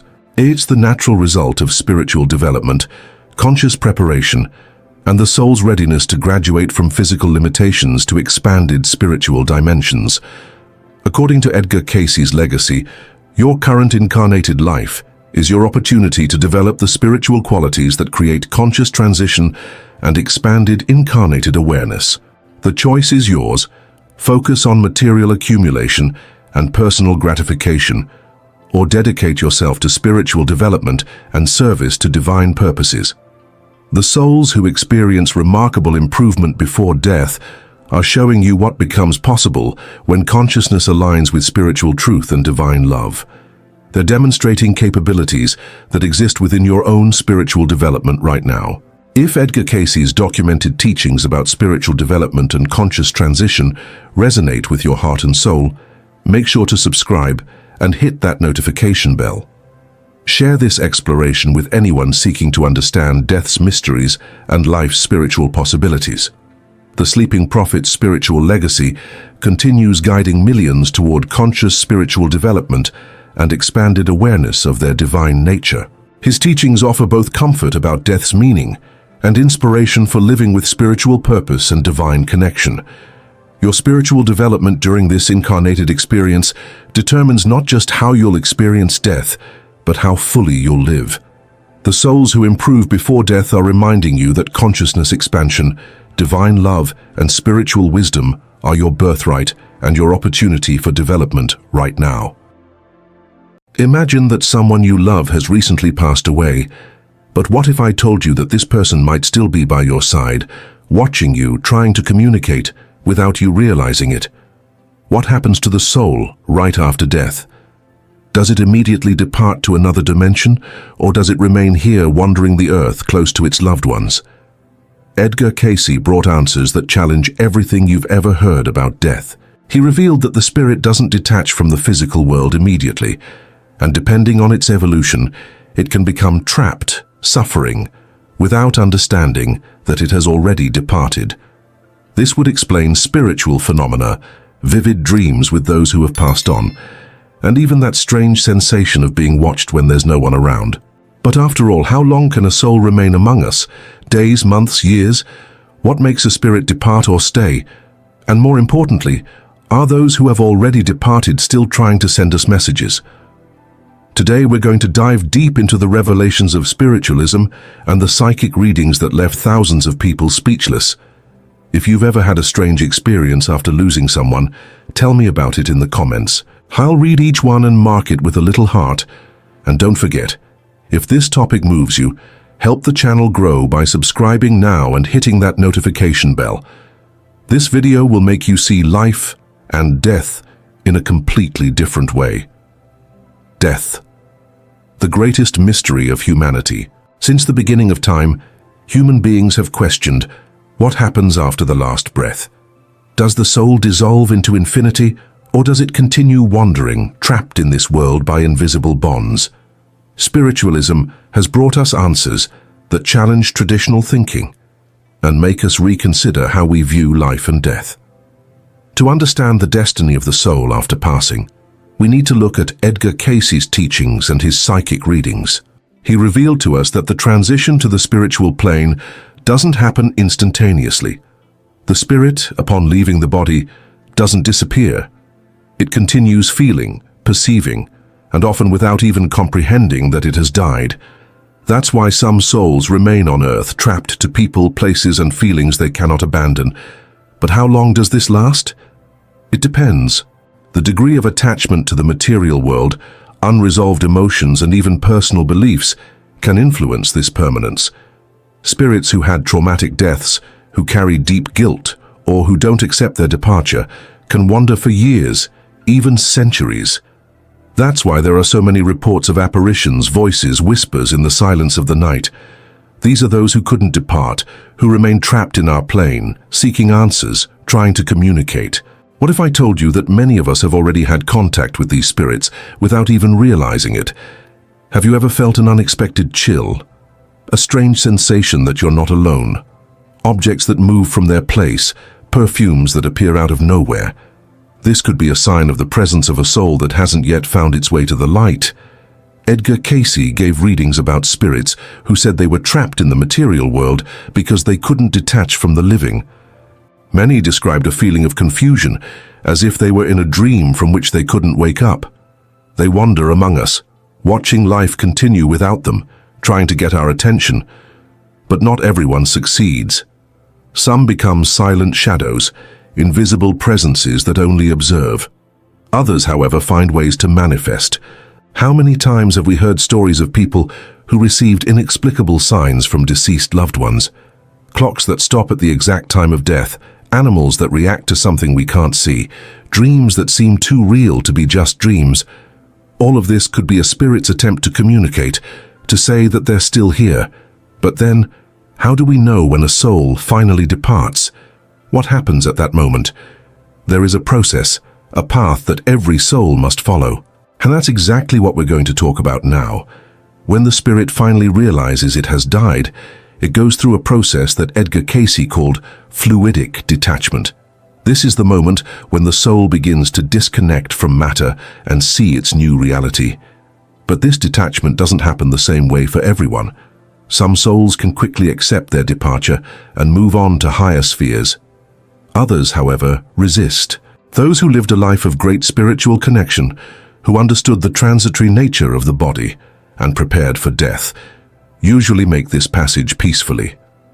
They are guided by superior spirits, welcomed by friends and relatives who had departed before. These souls don't get trapped on Earth. They move on to dimensions where they will continue their evolution. But what about those who died without accepting death? Those who departed suddenly, violently, or carried much attachment to the physical world? For them, the process can be much more complicated. Many of these spirits remain trapped to matter for days, months, even years. They can't detach themselves.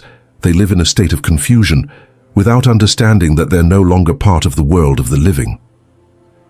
Edgar Cayce described several such cases in his psychic readings. He spoke about spirits who continued frequenting their homes, sitting in their favorite places, trying to talk to family members who couldn't see them. Some reported that they felt hunger, thirst, pain, as if they were still alive. This sensation happens because the recently departed spirit still feels connected to the physical body. It carries such strong memories of material life that it continues believing it needs to eat, drink, sleep. And there are still those spirits who refuse to depart, those who feel they left unfinished business, who died with anger, guilt, or desire for revenge. These spirits can become wandering souls, presences that roam the earth, influencing the living in subtle ways, or not so subtle. Have you heard stories of haunted places? Houses where residents report hearing footsteps, feeling presences, seeing inexplicable shadows. Many of these occurrences can be attributed to spirits who didn't accept their death and continue there, trapped to places that marked their existence. This happens, for example, with spirits who had tragic deaths, like murders or violent accidents. They can't understand what happened and often relive their own death repeatedly, as if trapped in an endless cycle. But what can free a soul trapped on earth? Is there a path for these spirits to finally move forward? Edgar Cayce taught us that yes, and this path goes through understanding, forgiveness, and above all, prayer. When a soul receives sincere prayers, when its loved ones wish for its peace and accept its departure, this can help it detach from matter and move on to higher planes. But what about those who don't want to go? Those who resist? What happens to them? Well, not all souls trapped on earth remain harmless. Some develop negative feelings so intense that they can directly interfere in the world of the living. Disturbed spirits can influence thoughts, feelings, and even the health of those who are still incarnated. And that's exactly what we're going to talk about now. Spirits that remain trapped on earth due to negative feelings, like anger, envy, or desire for revenge, can become obsessors. These entities, according to Edgar Cayce, still haven't understood their new condition, and therefore try to connect with the world of the living in ways that aren't always positive. But how does this happen? How can a spirit influence a person? The answer lies in energetic attunement. Just as we tune into a radio station, our mind and our emotional state determine which spiritual energies we connect with. If a person constantly lives in sadness, hatred, or resentment, they can become an easy target for disturbed spirits who feed on these negative vibrations.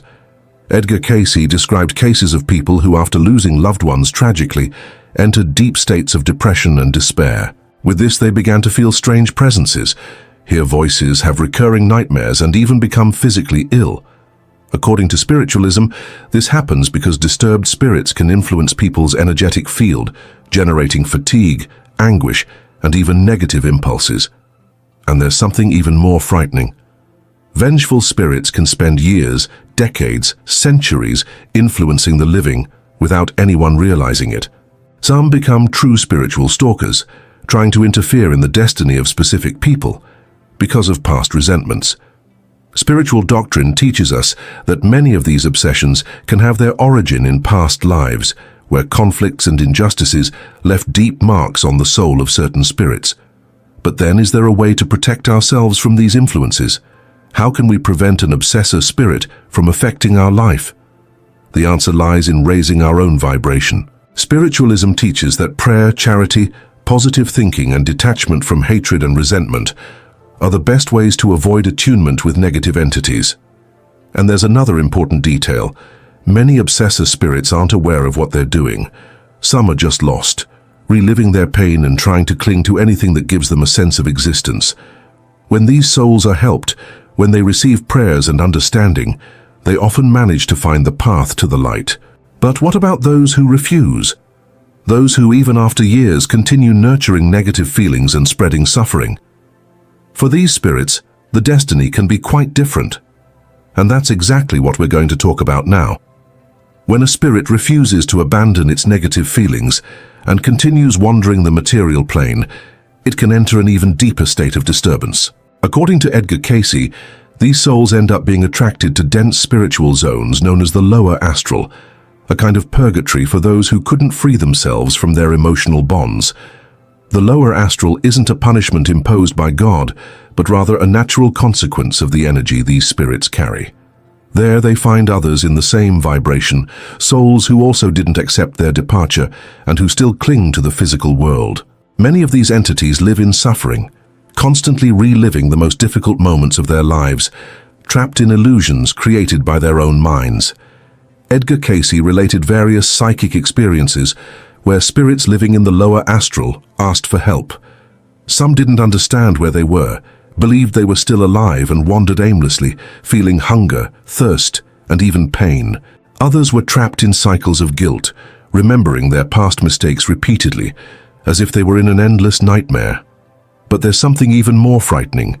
Some spirits in the lower astral become so revolted that they begin to negatively influence the world of the living. They become powerful obsessors, manipulating emotions and even the destiny of incarnated people. These are those who in life cultivated feelings of hatred, envy, revenge, and couldn't rid themselves of them after death. But is there a way out for these souls? The good news is yes. According to spiritualism, no spirit is condemned forever. Even those found in the darkest regions of the lower astral can be rescued and taken to superior spheres. But for this, they need to be willing to change, to abandon hatred, and accept the light of forgiveness and spiritual evolution. And often this rescue process begins with the help of the living. Prayers, thoughts of love, and the genuine will to forgive can open paths for these souls to finally find peace. There are countless reports of people who felt a negative presence for years, and upon beginning to pray for that soul, noticed a change in the environment, as if a heavy energy had finally been dissipated. But what about spirits who don't need to go through the lower astral? Those who are already prepared to move forward, what happens to them? Now we're going to talk about what spiritual doctrine teaches us about spirits who manage to ascend to superior planes, and what the final destiny of the soul is after death. Spirits who manage to detach from the earthly plane without passing through the lower astral follow a completely different path. According to Edgar Cayce, these souls are received in higher spiritual planes, where they continue their learning and evolution. These places are known as spiritual colonies, vibrational cities where spirits find refuge and new opportunities for growth. One of the most famous colonies described by spiritualism is the Summerland, revealed through Edgar Cayce's psychic readings. There, recently departed spirits receive aid, learn about their new reality, and go through an adaptation process before continuing their spiritual journey. In reports from spirits who lived this experience, many described the sensation of lightness, peace, and reunions with family members who had departed before. But not all spirits who arrive at these colonies remain there for long. Many are directed to other missions, reincarnating again to continue their evolution, or helping in the guidance of other spirits who still suffer. It's a continuous cycle of learning, where each soul has its time of development until reaching higher levels of consciousness. And the final destiny of the soul? Spiritualism teaches us that the objective of every soul is spiritual perfection, a state where there's no longer a need for reincarnation. The evolved spirits, like Jesus, are examples of this level of illumination, where the spirit reaches a state of purity and wisdom so great that it becomes a guide for others. But until then, each of us has a long path to travel. The way we live, the choices we make, and how we deal with our emotions determine what awaits us after death. Earth is a field of learning, and death is not an end, but just a new stage of this eternal journey. If death isn't the end, but just a transition, can spirits still accompany the lives of those who remain? Can our loved ones continue by our side, watching us, trying to communicate somehow? Edgar Cayce affirms that, yes, many souls who manage to detach from the material plane still visit their family and friends, especially in moments of difficulty. They don't interfere directly, as they respect the free will of the incarnated, but they can send signs, positively influence thoughts, and even inspire those who are alive to follow better paths. This would explain the countless stories of people who feel a comforting presence in difficult moments, who have dreams so real they seem like true encounters, or who receive inexplicable signs from beyond. But can any spirit manifest in this way? According to spiritualism, only those who have already understood their new condition and who possess a high level of consciousness can communicate clearly with the living. Disturbed or confused spirits often try to send messages, but end up generating only inexplicable phenomena like noises, changes in environmental temperature, and even the movement of objects. What differentiates an illuminated spirit from a spirit trapped on Earth is exactly the level of detachment from the material world. Evolved spirits understand that their mission continues in another dimension and accept their new state. Those who can't disconnect from the passions of earthly life end up wandering, trapped to feelings that won't let them depart completely. And when we talk about spirits that continue by our side, we also need to talk about one of the most impactful themes of spiritualism: reincarnation. If every soul is in constant evolution, then the final destiny isn't simply to remain in the spiritual world, but to return, to be reborn in a new body, to continue the journey in search of perfection. Edgar Cayce revealed impressive stories of spirits who remained for years in the spiritual plane until finding the right moment to reincarnate. Some souls choose to return quickly, others need more time to prepare themselves. But what determines this choice? What makes a spirit decide it's ready for a new life? The answer lies in learning. Spirits who still carry many flaws, regrets, or challenges to overcome choose to return so they can correct their mistakes and evolve spiritually. That's why many people face such great challenges in life. They're reflections of choices and learnings that need to be worked on in each existence. And there's an even more intriguing detail. According to spiritualism, before reincarnating, each spirit participates in a planning where it chooses the challenges it will face, the people it will cross paths with, and even the difficulties it will encounter. All of this is part of the soul's growth process. If we think this way, could it be that the people we meet in life have already been with us in other incarnations? Could it be that family bonds and the connections we have today are reflections of relationships we had in the past? The answer, according to Edgar Cayce, is yes. Spirits reincarnate in groups, forming bonds of learning and evolution. Friends, family members, even enemies from other lives can meet again, this time in different roles so they can learn together and resolve pending issues from the past. This would explain that strange sensation of already knowing someone we've just met, or that immediate connection we feel with certain people, as if an invisible bond united us beyond time. But if reincarnation is a continuous cycle, then what happens to spirits who finally reach a level of evolution sufficient to no longer need to return to Earth? According to spiritualism, these spirits come to inhabit superior planes, helping in the evolution of other beings. They become spiritual mentors, guides who assist humanity in subtle ways, inspiring ideas, protecting those who are still on their earthly journey. And there are those who choose to return voluntarily, no longer out of necessity, but out of love for the mission of helping humanity evolve. These are illuminated spirits who assume important roles in history, bringing teachings that impact the world and help other souls awaken. In the end, life is a great cycle where each death is just a new beginning. The spirit never dies, it only transforms, evolves, and continues its walk toward perfection. But there's one more crucial aspect that Edgar Cayce revealed about the afterlife that we haven't discussed yet: the role of the silver cord. According to his readings, every incarnated soul is connected to its physical body by an ethereal silver cord. This cord allows the spirit to travel during sleep, dreams, and near-death experiences while maintaining its connection to the body. When death finally occurs, this cord is severed, marking the definitive separation between spirit and matter. Cayce described how some people, during deep meditation or astral projection, could actually see this luminous cord extending from their bodies. He explained that this is why some individuals who have near-death experiences can return to their bodies, because the silver cord remains intact. But once it's cut at the moment of true death, There's no returning to that particular physical form. This understanding helps explain why some spirits remain confused after death. They can still sense the echo of where their silver cord once was, creating a phantom connection to the physical world. It's like a spiritual phantom limb syndrome. They feel as though they should still be connected to their body, even though the link has been permanently severed. Edgar Cayce also spoke about the Book of Life, or what some call the Akashic Records. According to his readings, every soul's experiences, thoughts, and actions are recorded in this cosmic library. When spirits cross over, they often undergo a life review process where they witness their entire existence played back, seeing not just their actions, but also the effects those actions had on others. This review isn't a judgment imposed by an external force, but rather a learning experience guided by the soul's own higher consciousness.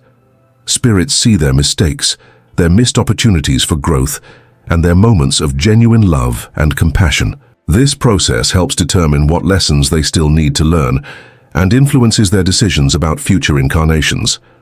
Some souls, after this review, choose to become what Cayce called guardian spirits, entities who dedicate themselves to helping and protecting specific individuals or families across multiple lifetimes. These guardians might be former family members, friends, or even strangers who developed a spiritual connection during a shared lifetime.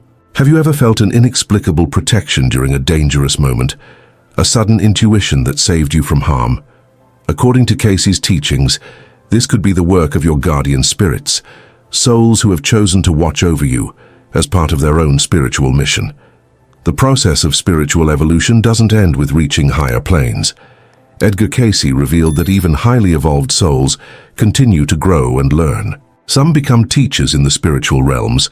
Some become healers who help newly departed souls adjust to their new reality. And others take on cosmic responsibilities that affect entire planetary systems. And here's something that might surprise you. According to Cayce, some advanced souls choose to incarnate not for their own evolution, but specifically to help humanity during crucial periods of development. These are often the great teachers, inventors, and spiritual leaders who appear throughout history, bringing exactly the knowledge and inspiration humanity needs at critical moments.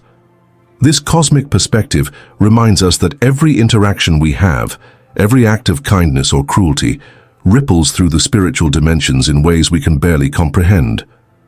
We're all connected in this vast web of consciousness, learning and growing together across time and space. And now I want to know, have you ever had any sign or experience with a loved one who has already departed? Do you believe we're connected to past lives? Have you ever felt the presence of a guardian spirit? Tell us in the comments. I'll read each one and leave a little heart. And if this video made sense to you, go ahead and hit that like button and subscribe to the channel. This helps us continue bringing content like this to you. Until the next video. Edgar Cayce, the man called the Sleeping Prophet, described in his readings one of the most profound and mysterious moments of human existence, the instant when the silver cord breaks.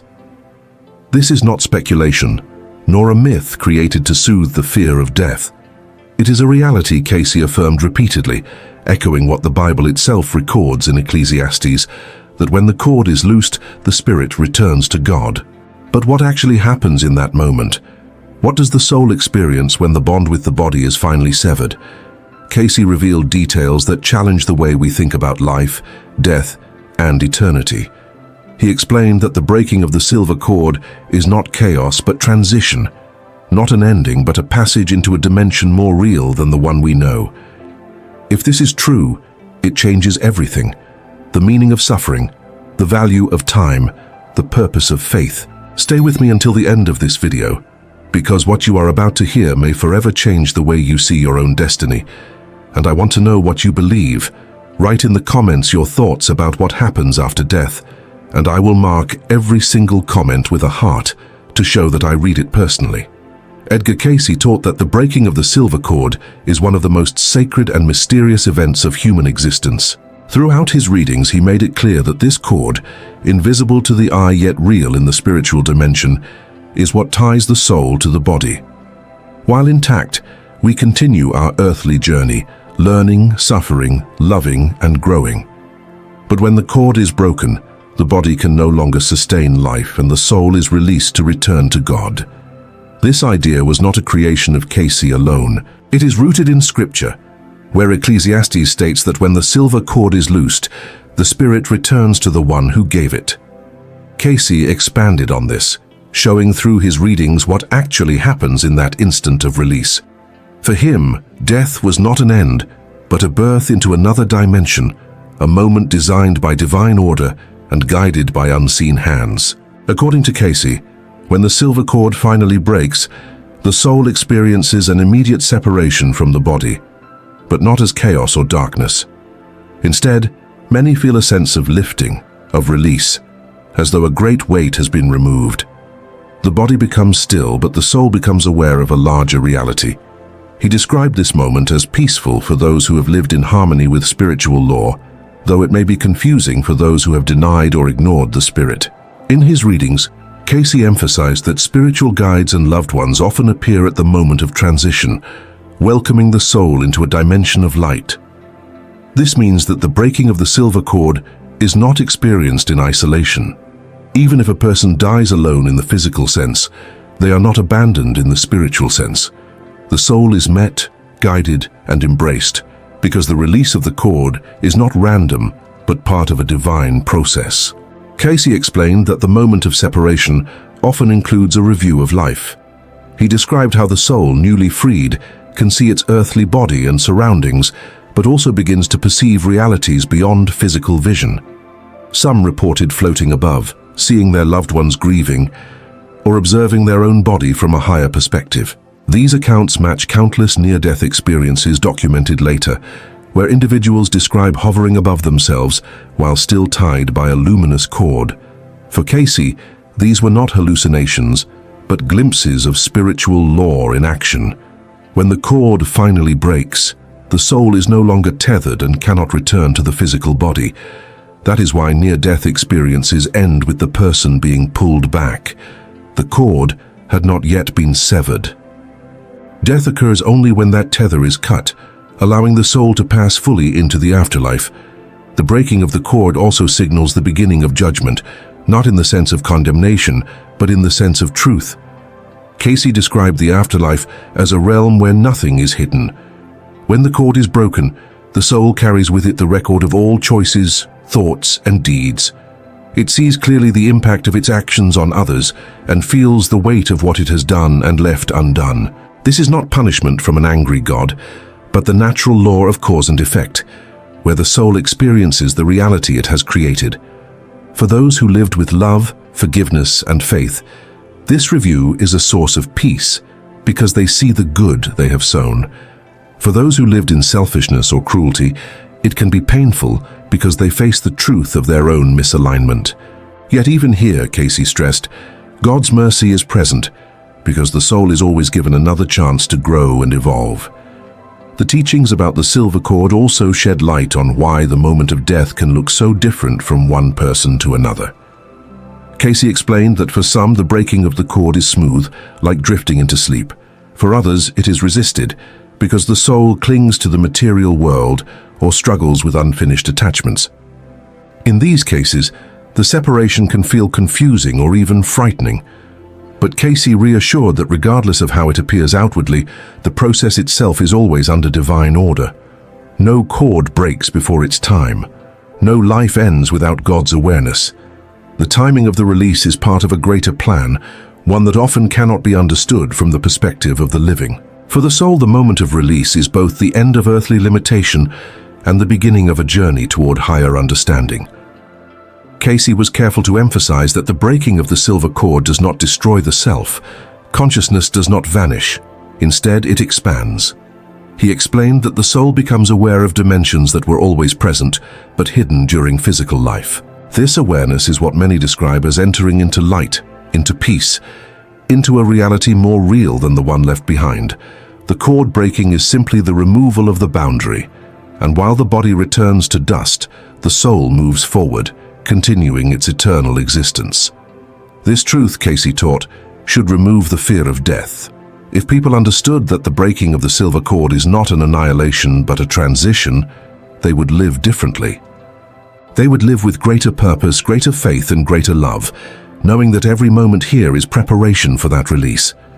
Cayce also explained that when the silver cord breaks, the soul immediately enters a state that reflects its inner condition.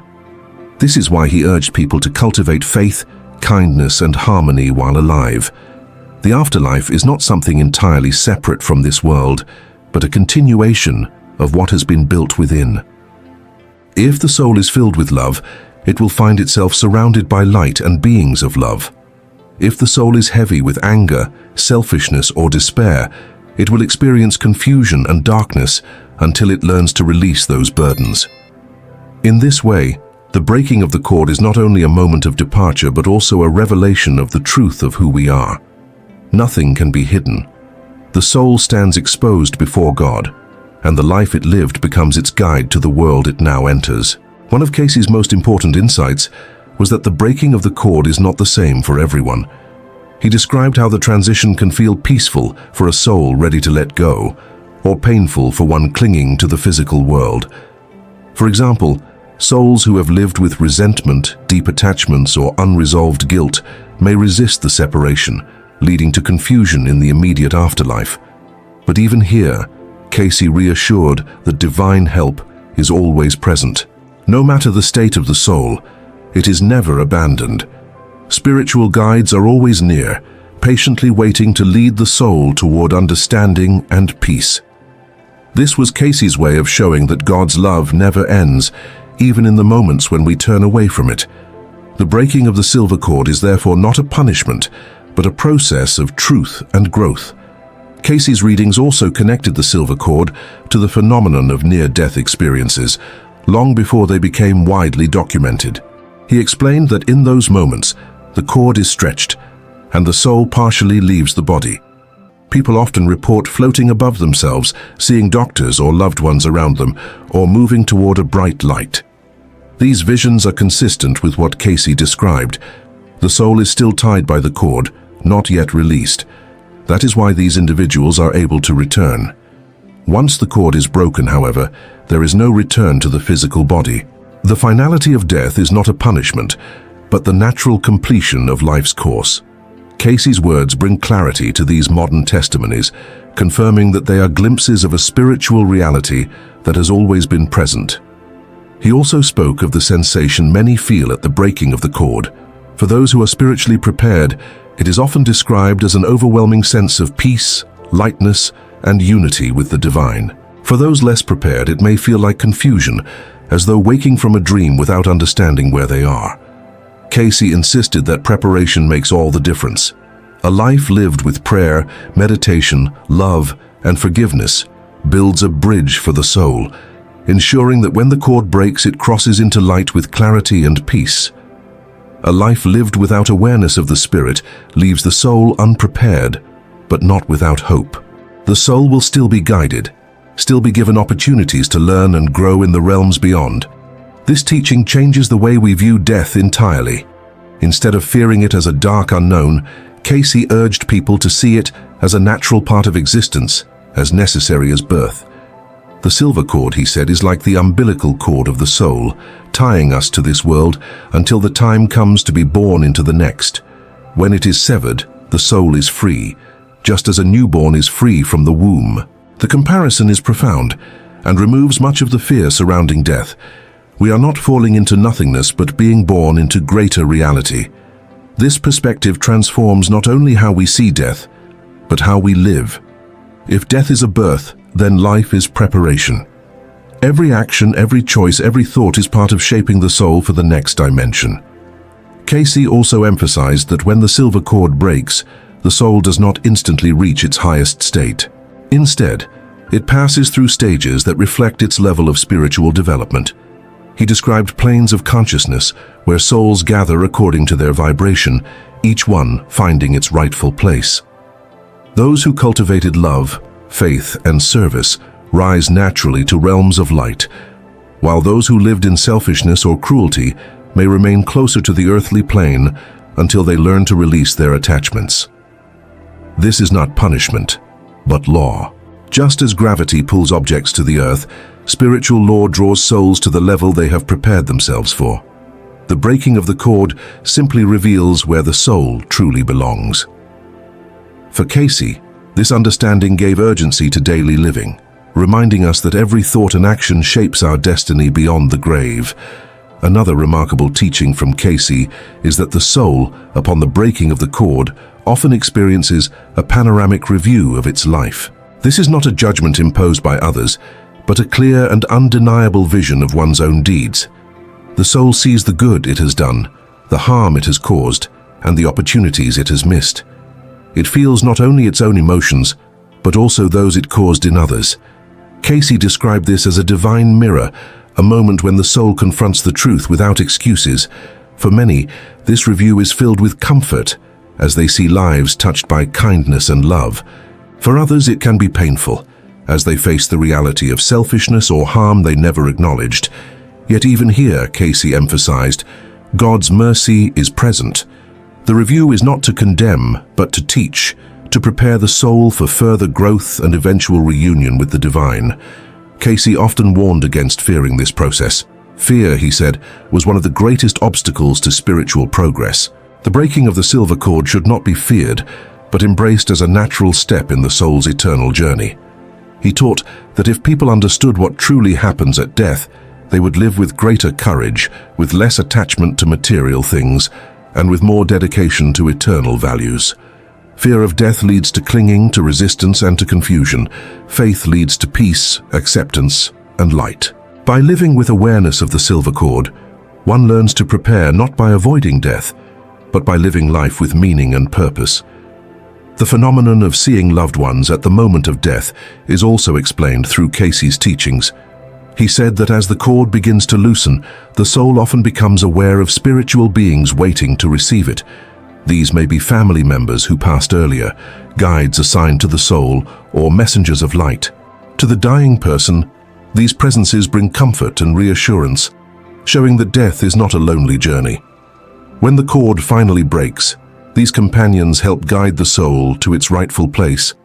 This explains why many people, even those skeptical of spiritual matters, report visions of loved ones calling them before their final breath.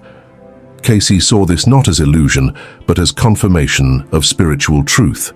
Cayce's descriptions of the breaking of the silver cord also addressed why some deaths appear sudden, while others take time. He explained that for some souls, the cord loosens gradually, giving them time to reconcile, forgive, and prepare for release.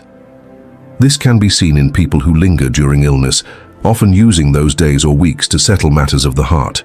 For others, the cord may break swiftly, as in accidents or sudden departures, yet even then the process is not chaotic. The soul is still met, still guided, and still taken through the same spiritual stages. The difference lies in the level of readiness the soul carries within itself. For Cayce, no passing was ever meaningless, and no soul was ever lost. Every release of the cord is part of a divine order, even when it seems tragic from a human point of view. He also explained that after the cord is broken, the soul may remain close to the earth for a time, especially if it has unfinished attachments. Some linger near loved ones, homes, or places they valued, not yet ready to move fully into the light. This is why Cayce stressed the importance of prayer for the departed. Prayers, he said, help guide the soul, lifting it, encouraging it to release earthly ties and embrace the higher realms.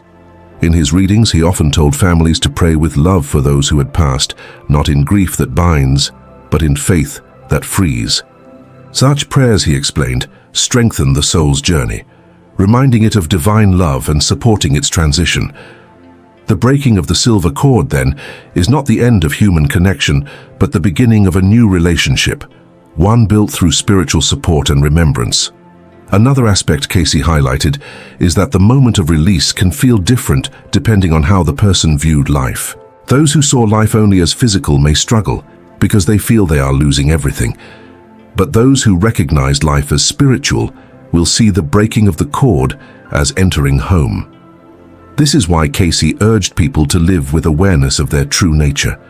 The soul is eternal, and the body is only a temporary vessel. The silver cord is the tie between the two, and when it breaks, the soul discovers what it truly is. The tragedy is not in death, but in living without preparing the soul. This is the message that Cayce repeated often. Prepare now, not in fear but in faith, so that when the cord is released, it is a moment of peace rather than resistance. Cayce also explained that the breaking of the silver cord is not an isolated event, but part of a larger cycle of growth. He linked it to reincarnation, saying that after the review of life and time in the spirit world, the soul may choose or be guided to return to Earth for further learning. The cord breaks to free the soul from one body, but in time another cord will form when the soul takes on a new body. This cycle reflects the eternal mercy of God, giving each soul endless chances to grow, to correct mistakes, and to move closer to divine union. Far from being a moment of finality, the breaking of the cord is a doorway into the next chapter of eternity, one of many opportunities for the soul to evolve. Cayce reminded his followers that understanding the breaking of the silver cord should transform the way they live each day. He said that knowing death is not destruction, but transition removes the shadow of fear and replaces it with responsibility. If every action of the soul is carried into eternity, then each word, each thought, each deed matters. He warned that many people live as if life ends with the body, and in doing so they waste the opportunity that the cord was meant to provide: growth. The body is not the true self, but a vessel held together by this divine thread. To ignore the soul is to miss the very reason for living. The cord ties us here so that we can learn love, forgiveness, patience, and faith, because these are the only treasures the soul can carry beyond death. He also described how the cord's breaking can bring liberation to those who are prepared. For souls who have cultivated faith and lived with purpose, death is often described as being surrounded by light and music, as though stepping into a reality that feels like home. These souls do not cling but rise freely, carried into realms where suffering no longer exists. Cayce compared this to the moment a child is born. The transition may be intense, but the new world is vast, filled with possibilities the child could never imagine in the womb. For the soul, the release of the cord is the same. Earthly life was preparation, and now a greater reality unfolds. This truth, Cayce taught, should not only comfort the dying, but also inspire the living to prepare their souls. Cayce's teachings also showed that while the body returns to the dust of the earth, the soul carries on with clarity. Consciousness does not dissolve but expands. The breaking of the silver cord does not destroy identity, it reveals it. The soul awakens to its true self, to its eternal nature, to its connection with God. This is why Cayce insisted that spiritual practices like prayer, meditation, and service were not optional but essential. They strengthen the soul, clarify its purpose, and ensure that when the cord is broken, the transition is embraced with peace rather than fear. Life is temporary, but the soul is eternal. The cord is the bridge, and its breaking is simply the signal that the journey has moved to a new level. So what truly happens when the silver cord breaks? According to Cayce, the body sleeps, but the soul awakens. The earthly stage closes, but the eternal stage begins. Guides appear, loved ones return, truth is revealed, and God receives the spirit. The details may vary for each soul depending on its growth, but the reality remains the same. Death is not the end. It is a passage, a return, a homecoming. And knowing this truth should push us to live now with greater purpose, with stronger faith, and with deeper love. Because when the cord breaks, nothing of this world remains, only the soul and what it has become. If this message brought you clarity, I invite you to take action now. Like this video, subscribe to the channel, and leave your thoughts in the comments. I will mark every comment with a heart to show you that your voice matters here, and together we will continue to uncover the truths that Edgar Cayce revealed about life, death, and the eternity of the soul.